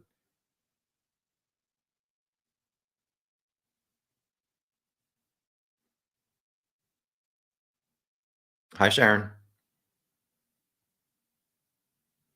Duchess, is Tom really doing a cooking series? Apparently, he's a horrible cook, so he had an idea to walk up to strangers and say, "Will you teach me your best recipe?" And I filmed it for YouTube called Cooking with Strangers, and it's starting in October. I have 10 episodes from around the world so far. If you want to do a virtual lesson with me, send an email to cookingwithstrangers@tomwebster.com. I pay for the ingredients plus $100 to be in the video. YouTube does not pay shit. So, sorry, I try not to curse, but people think it pays a lot and it does not. Moving along, aloha, Kevin. Kevin definitely wants to hear about DD, Dan Doolin. Dan Doolin, the conservation officer, might say his notes were filed incorrectly. Whiteman Drive as the last name and timeline. And this was why he didn't detain Rick immediately. State will have a problem. Again, like it's very important to hear from Doolin to see exactly what he wrote on this piece of paper and why. Thank you, TA. Never mind. They know what they did. Yeah, so the piece of paper, this is a huge thing, and how police totally screwed up. I was going to say the F word.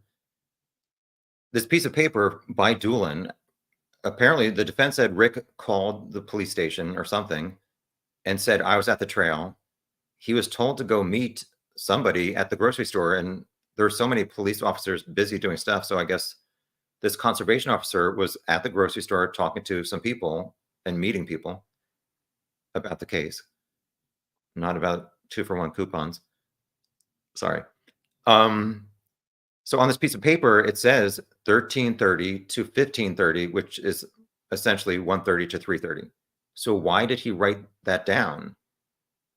Some people say, or the defense said, if Doolin was there to find people who were on the trail from 1:30 to 3:30, and he said to Rick, were you there 1:30 to 3:30? And Rick left at 1:30, so Rick said yes.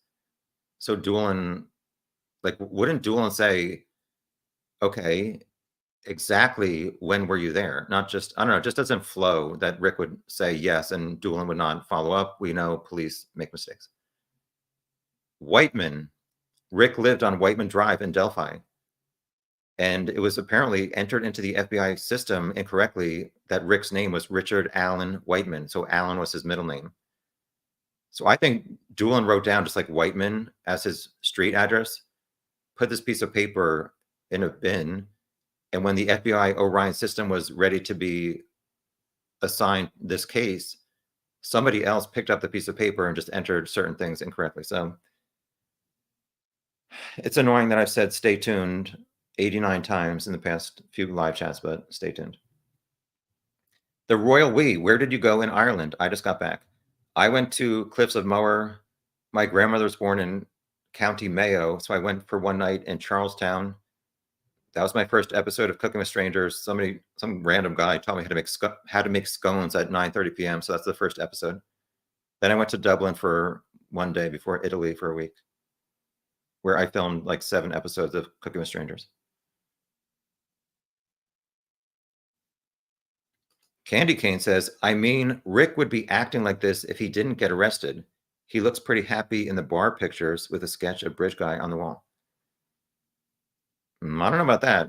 There's only one picture of Rick actually smiling, showing his teeth. Again, that does not mean that he's guilty of murder. I'm just saying, obviously he had struggled with depression, so I'm not like making fun of him at all for that or anyone. But I don't know that I'd say that he really seems happy in the videos that his wife posted on Facebook, even before the murders. I'm 40 minutes behind still. Oh my gosh. All right, I'm scrolling. Ah, Salty Beach. Where were all the men dressed like Bridge Guy when you were there? I wasn't even paying attention, although I went to Office Tavern, which is right next to the courthouse. There was maybe 10 people in there, and I think 4 people were wearing tie-dye shirts. That's the only like clothing I noticed. Anyway, thank you for your question. Susan, couldn't Richard Allen have been identified by his gait, aka the way he walked? Um, the video is too short because I think Libby just really quickly lifted up her phone as he was looking down and then put it back down. That's why I think it's only like 2 seconds. Crime Jester. Conspiracy is always more fun than reality. There's definitely been a ton of, like, all of us trying to explain how this all played out, and maybe we'll finally know the reality and it might be fairly simple. Jacqueline, a jury is like 12 random people at a bus stop. Uh-oh, that's why I'm concerned. Ah,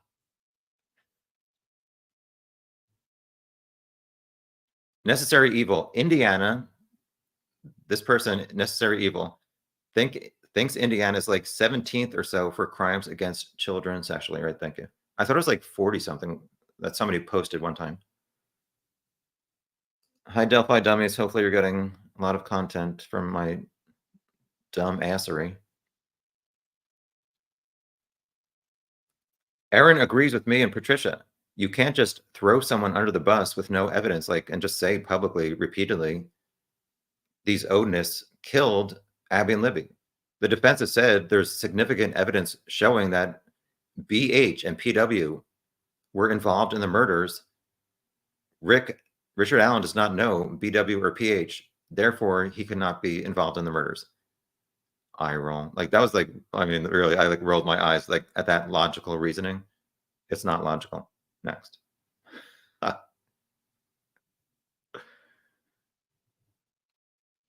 As soon as I run out of vodka, the chat's over. So let me take a big gulp. Ellie Joe, Bonnie, witnesses are useless. That's a good point. And what are they going to remember like almost 8 years later? I think part of the reason that Gull is not allowing cameras is to protect the privacy of these witnesses, which I totally agree with.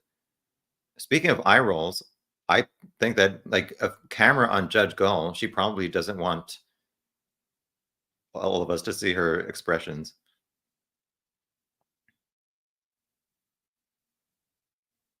Salty Beach makes a good point. Witnesses become more credible when they corroborate each other.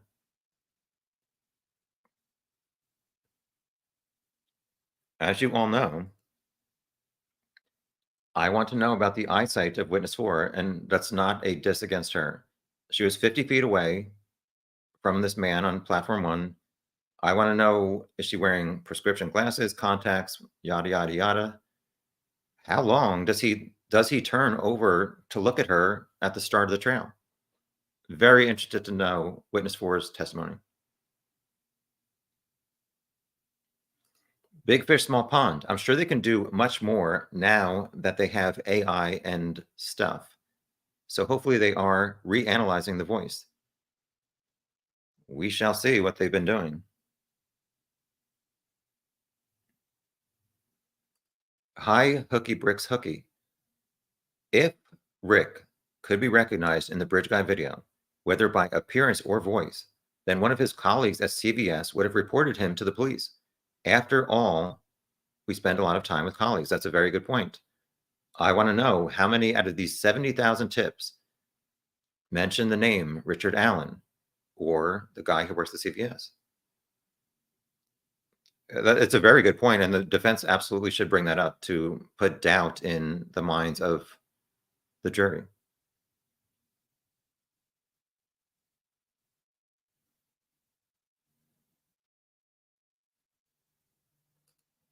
You're welcome. I don't know. There's like, I'm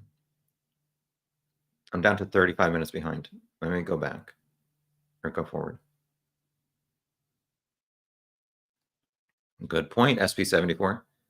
With 650 plus phone calls, Rick probably said guys a few times. We shall see.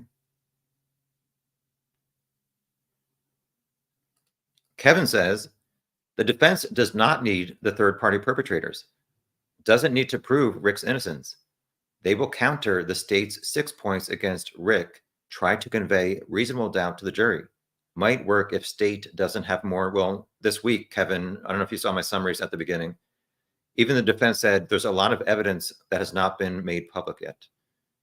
And if it is made public at a trial, it'll be hard to find an unbiased jury against Rick. So it seems like there's evidence that's not good for Rick that has not been revealed yet publicly in filings. Ellie is watching from London. Good evening. And yes, I would tell people I was at the trail when kids were killed. Pizza Tea, maybe you can visit the local Odinist church and interview. There's a church for Odinists? I thought they do it in the woods.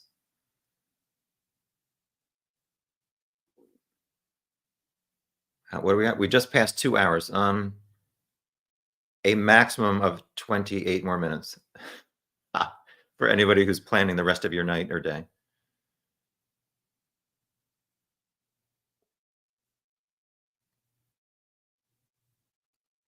Cold truth. I always try to approach this as if I was on the jury. If you or people in the chat were a juror, how much weight would you put on a forensic voice analysis expert? I would not. I would put more weight on what my ears think. And as I've said, I really think if Rick's phone, his voice is somewhat similar to Bridge Guy, the video, the prosecution has to play the Bridge Guy video with the voice saying, guys, go down the hill. Then show the video of Rick in his jail cell or prison cell. Sorry, don't want to use the wrong word. Show video of Rick at Westville picking up his tablet, calling his wife on April 3rd and saying he murdered Abby and Libby. If it sounds similar, game over for me as a juror, the defense and Rick, how are you going to get past that? Just even that, evidence alone. However, we don't know if his voice truly does sound. I mean, I've heard his voice vaguely in his wife's Facebook videos, but it's just not a good enough sample, in my opinion. Duchess said, the bullet was found on February 14th. I don't know about that, homegirl. Yeah. Stay tuned for the trial. Crimson Clover. Holman lost his temper while interviewing Richard Allen. Don't make me actually increase the inflection of my voice. He said you are guilty of something and I will find it. And voila, he found, not Dr. Walla, voila. It's not Walla, it's voila, right? Voila. Anyway, voila. All right, sorry. He found the magic bullet. I don't agree with you. I'm sorry. Wait and see. DB, who cracked Tom's ankles? I don't know. My foot did. Cold truth. Thank you for correcting Tom's propaganda.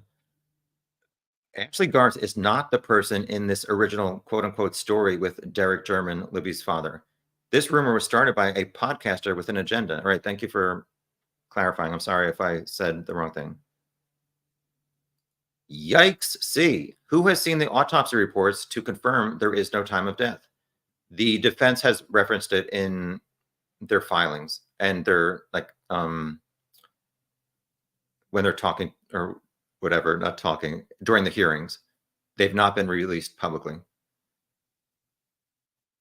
Kate B. Has anyone found out what Dr. Dawn Perlmutter's other case is?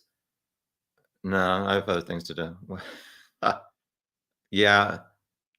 I mean, reading the transcript, I did read her transcript, right? Why didn't I review it? I don't know. She seems to be very knowledgeable, but sorry, you didn't convince me. As a member of the jury, sorry.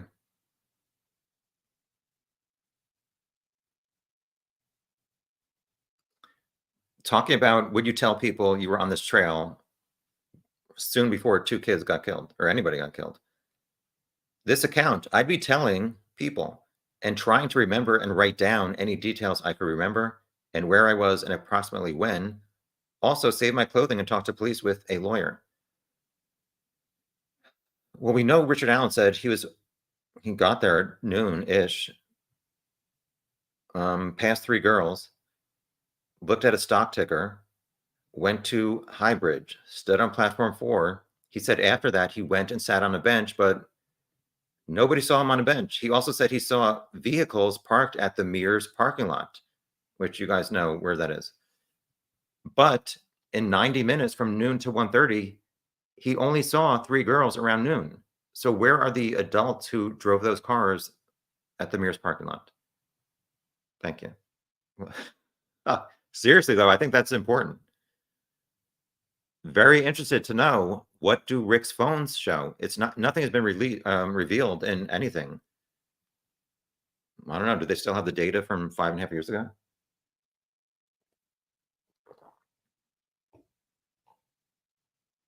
What is this all about? Crime Jester. Oh yeah, I'm sorry. The 14th is when the bodies were found. I'm sorry. Whoops. Delphi Dummies. That's a great clip for you. Crime Jester. Ah, oh my gosh. I know some of you wanted to virtually bitch slap me for stuff, so there you go. Anyway, Crime Jester. I'm such an idiot. How much more time? 22 more minutes. It bears mentioning that Duchess is right. Yes, I'm sorry. The bullet was found on the 14th, not days later. Okay, we'll move on from that.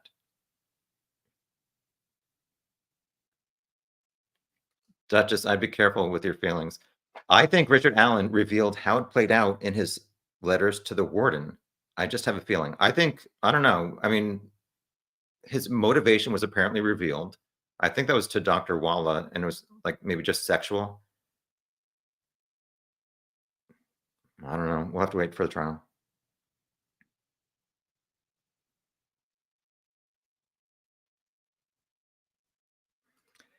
Erin is glad that I still say I would find him not guilty. At this point, we are missing the puzzle pieces to put this picture together. Facts based upon evidence presented. Yes. I would not want someone to send me to prison for the rest of my life based on what is publicly revealed. Although, like I said, I think there's so much stuff pointing towards him. I want to see the 127 car to see how much it really resembles Rick's car from whatever 2022. If there's no noticeable differences, then guilty. No, not just based on that, but other stuff too. Salty Beach. I thought I heard that time of death is often not on an autopsy report, but I don't know that for sure. The time may be noted elsewhere. I don't know. I never read any autopsy reports. Queen Fran slays Delulu Bishop says anyone mentioning meth will be blocked. Lol. Um,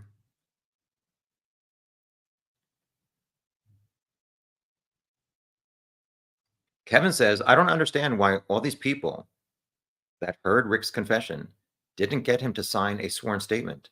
Put it in front of him. I don't know. I mean, like some of them were suicide companions who were not even supposed to be talking to him. I don't know.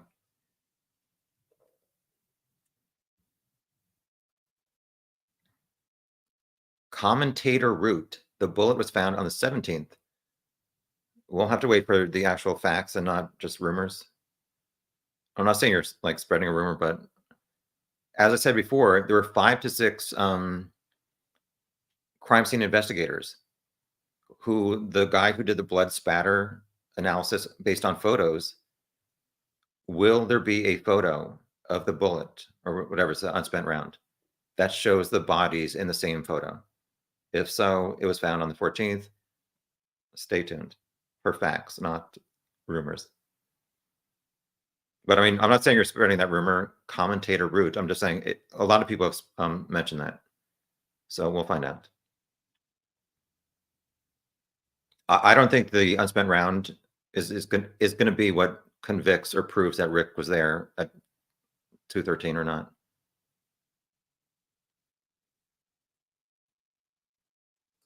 Ellie Joe using some UK slang or something I have no idea if he's guilty, but he's buggered either way. Yeah, his life is forever changed. But so Abby and Libby's lives were ended, and like there's so many negative consequences to what this man on the bridge did. It's crazy to me.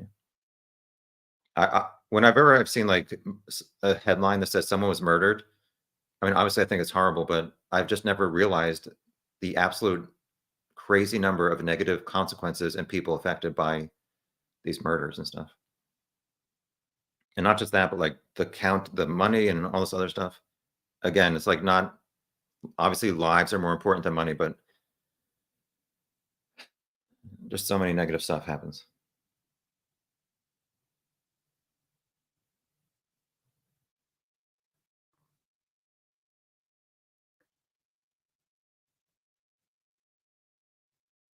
Hi, Mustang. You guys, please don't like fight with each other. I want my chats to be like the one place where people can actually share different opinions and not turn it into drama. Thank you.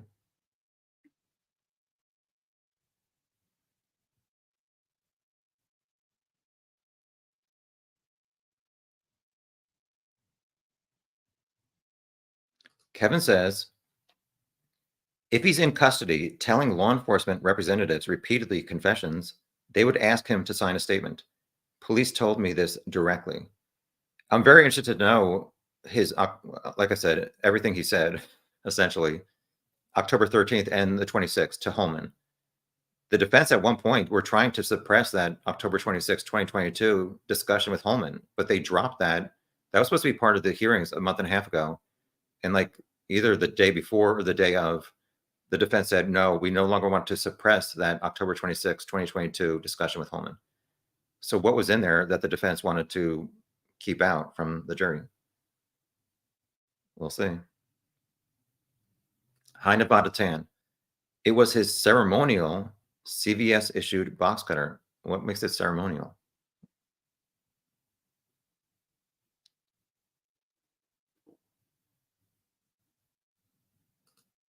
LJ Moore, how can one person kill two young girls? I agree. Like some of this, how this played out, I just don't understand how it played out. He did have a gun, and a gun, somebody pointing a gun at you, telling you what to do is very convincing.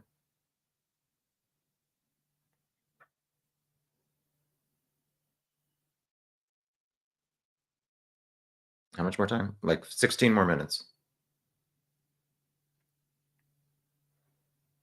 Candy Cane says there's many crimes where multiple people were murdered in the same place from one person. Okay. I don't know if I forget what you're talking about. Sorry.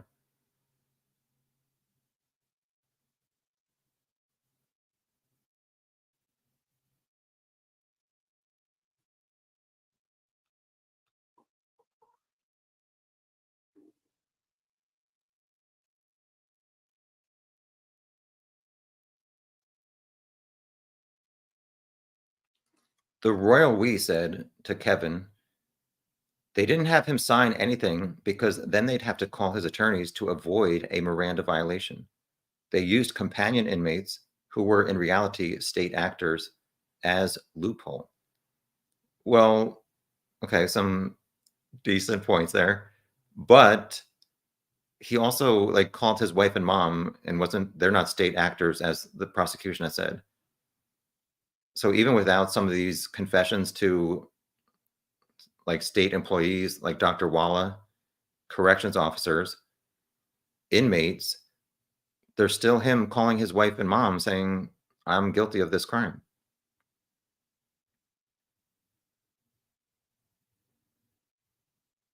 Mustang says, exactly. Look at Brian Koberger, that douchebag. Idaho 4 victims, 1 perp. Correct.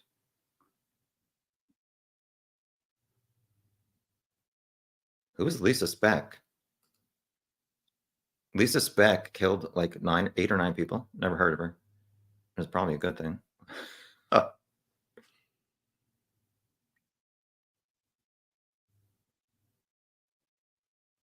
Since we're winding down over the next 14 minutes, let me skip ahead.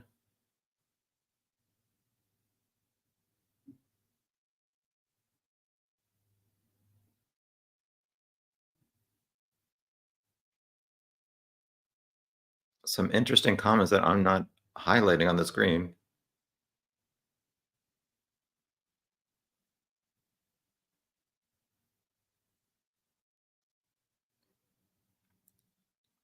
Awkward silence. Let's see.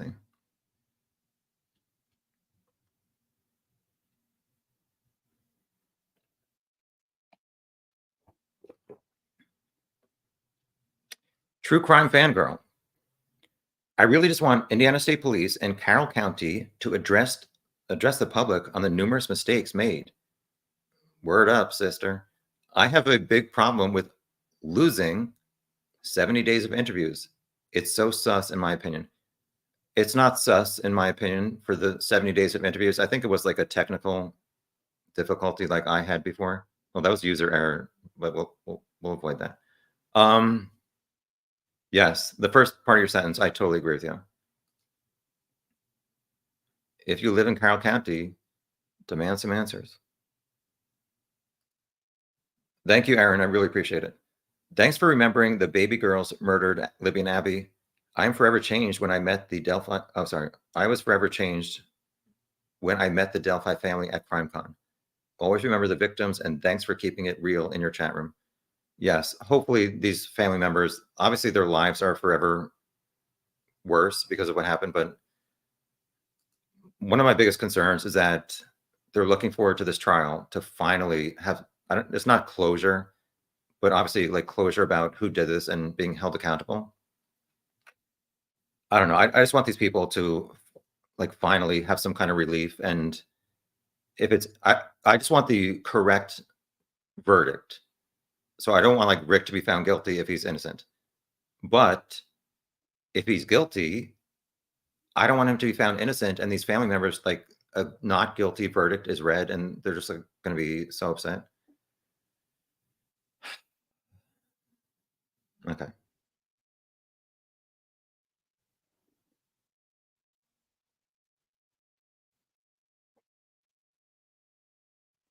Michelle Cox, is it? I guess this is when I said YouTube doesn't pay anything.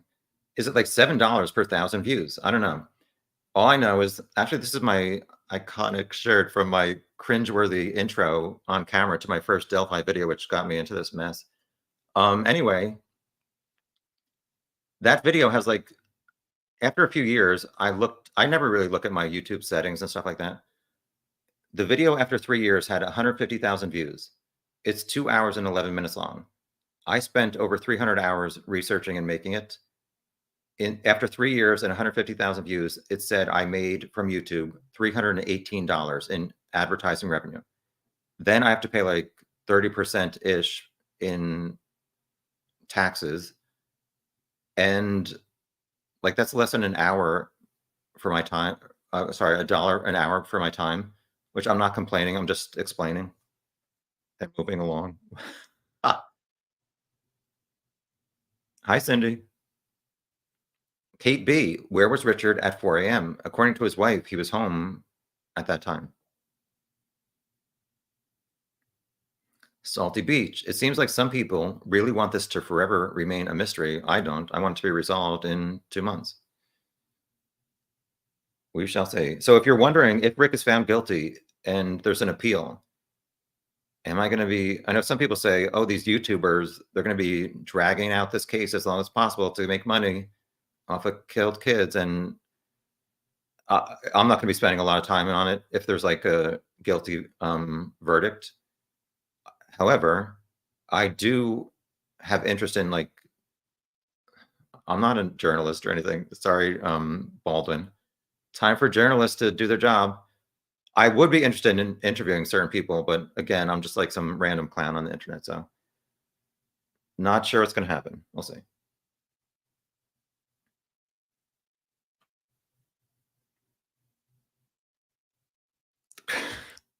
Crime Jester knows how to scroll. What are we at? We're at 9 more minutes left, people. Joey, one of your mods timed me out because they did not agree with what I said. And that is, whoops, I don't like to highlight comment or curse words. And I have a right to say what I want. Yes, you do. Hopefully you're being polite. Moderators only ban people if they're being rude, not just because they have a different opinion than you do. Thank you. And for people wondering like who my moderators are, they're just people who showed up before a chat and I assigned moderators a long time ago. I can't control them. Don't make me punish you, moderators. I'll force you to host your own live chat.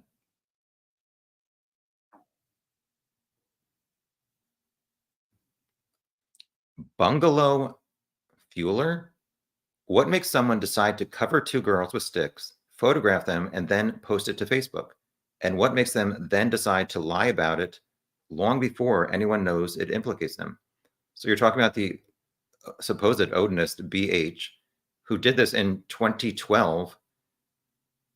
I think somebody said it was his actually his two sons who were there, which obviously, yes, it's an odd thing to do, to be like, hey, sons, go lay on the ground. I'm going to cover you with sticks. Take a photo and post it to YouTube.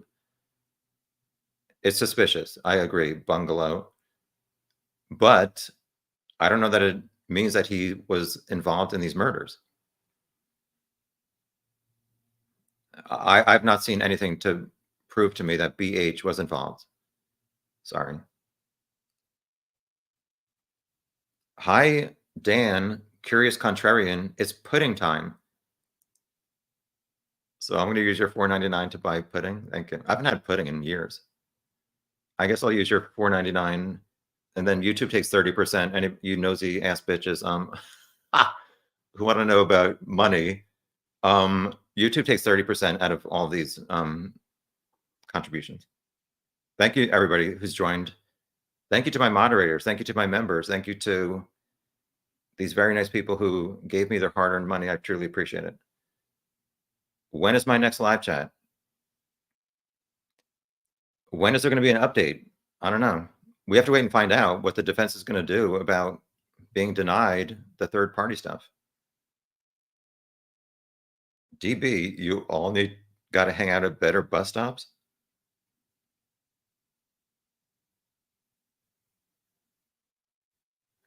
SP74, I think we only get 2 seconds of video because he produces the gun. I'm very interested to know what happens as soon as like Libby whatever with her phone takes the video of bridge guy. Does she put it down and do they walk towards the end of the bridge or are they standing at the end of the bridge? At some point I thought maybe they were on platform 6, the last one, and then they walk to the end. We'll see. Hi Wampo, good evening. I'm not spicy.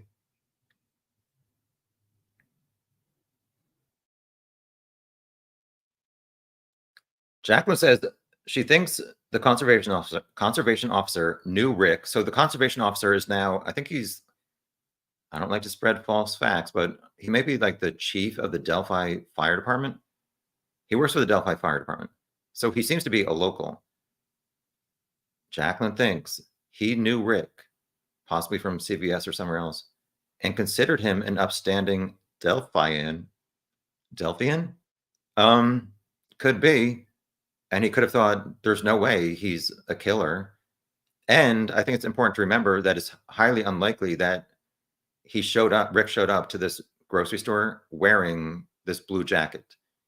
And if we all look at Bridge Guy, he obviously does not have a close cropped haircut like Rick did. So that's that. Also, what pops into my mind is if Rick called the police to say, I was there, in that phone call, did he say the time? And is that written down? I doubt it.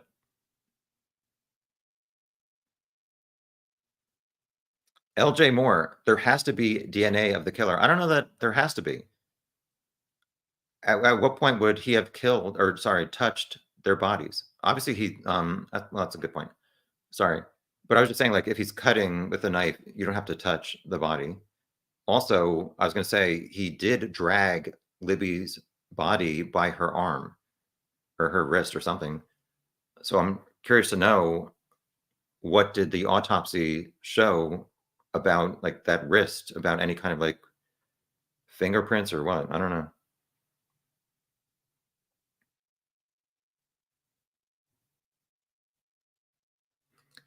Aaron says Rick is on the bridge that day at that time. Well, he changed the timeline to say no, I was gone by 1:30. So the defense knows this. He did this. How do they get around that? We are watching it happen. Well, Aaron, he is on video on October 13th, 2022, telling law enforcement I was there noon to 1:30. So he does not agree that he was on platform 1 when witness 4 saw him.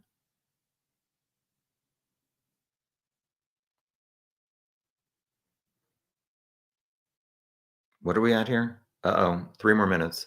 Let me scroll to the bottom-ish. Ah,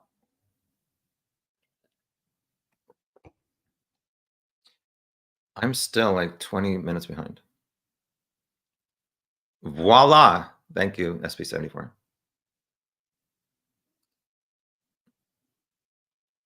Bossy, this chat has been wild today. Sorry, yeah, this is the first time in a while that I've allowed non-subscribers to chat, and I do not make it subscribers only to try and get subscribers, but if people aren't behaving, then future chats will be subscribers only.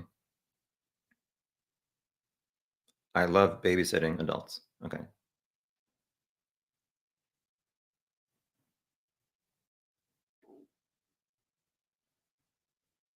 Three more comments and then we're done.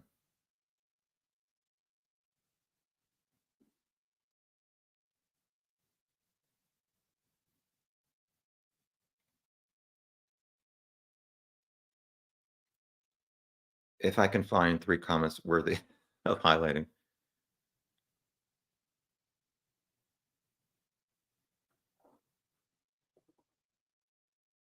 I don't know what that's all about. Sorry.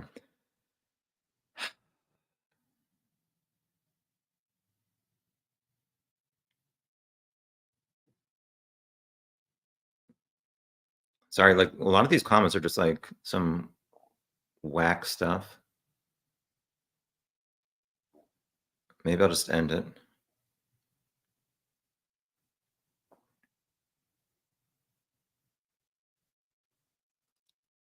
Number 3, YouTube bad actors. I can't believe how long it took for them to find Richard Allen. Me neither. I don't know how this all got screwed up, and the consequences were massive by them not following up with Rick for 5.5 years. If he truly is guilty. If he's not, then it doesn't matter. Goat Dog, question number 2.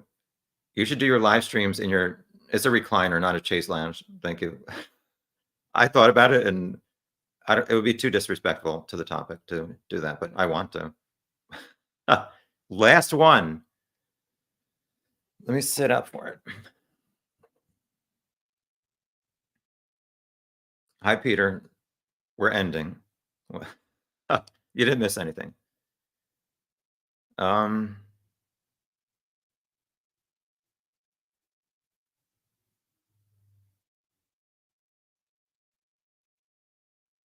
Sorry, yeah, I'm not frozen. I'm just trying to find one final comment.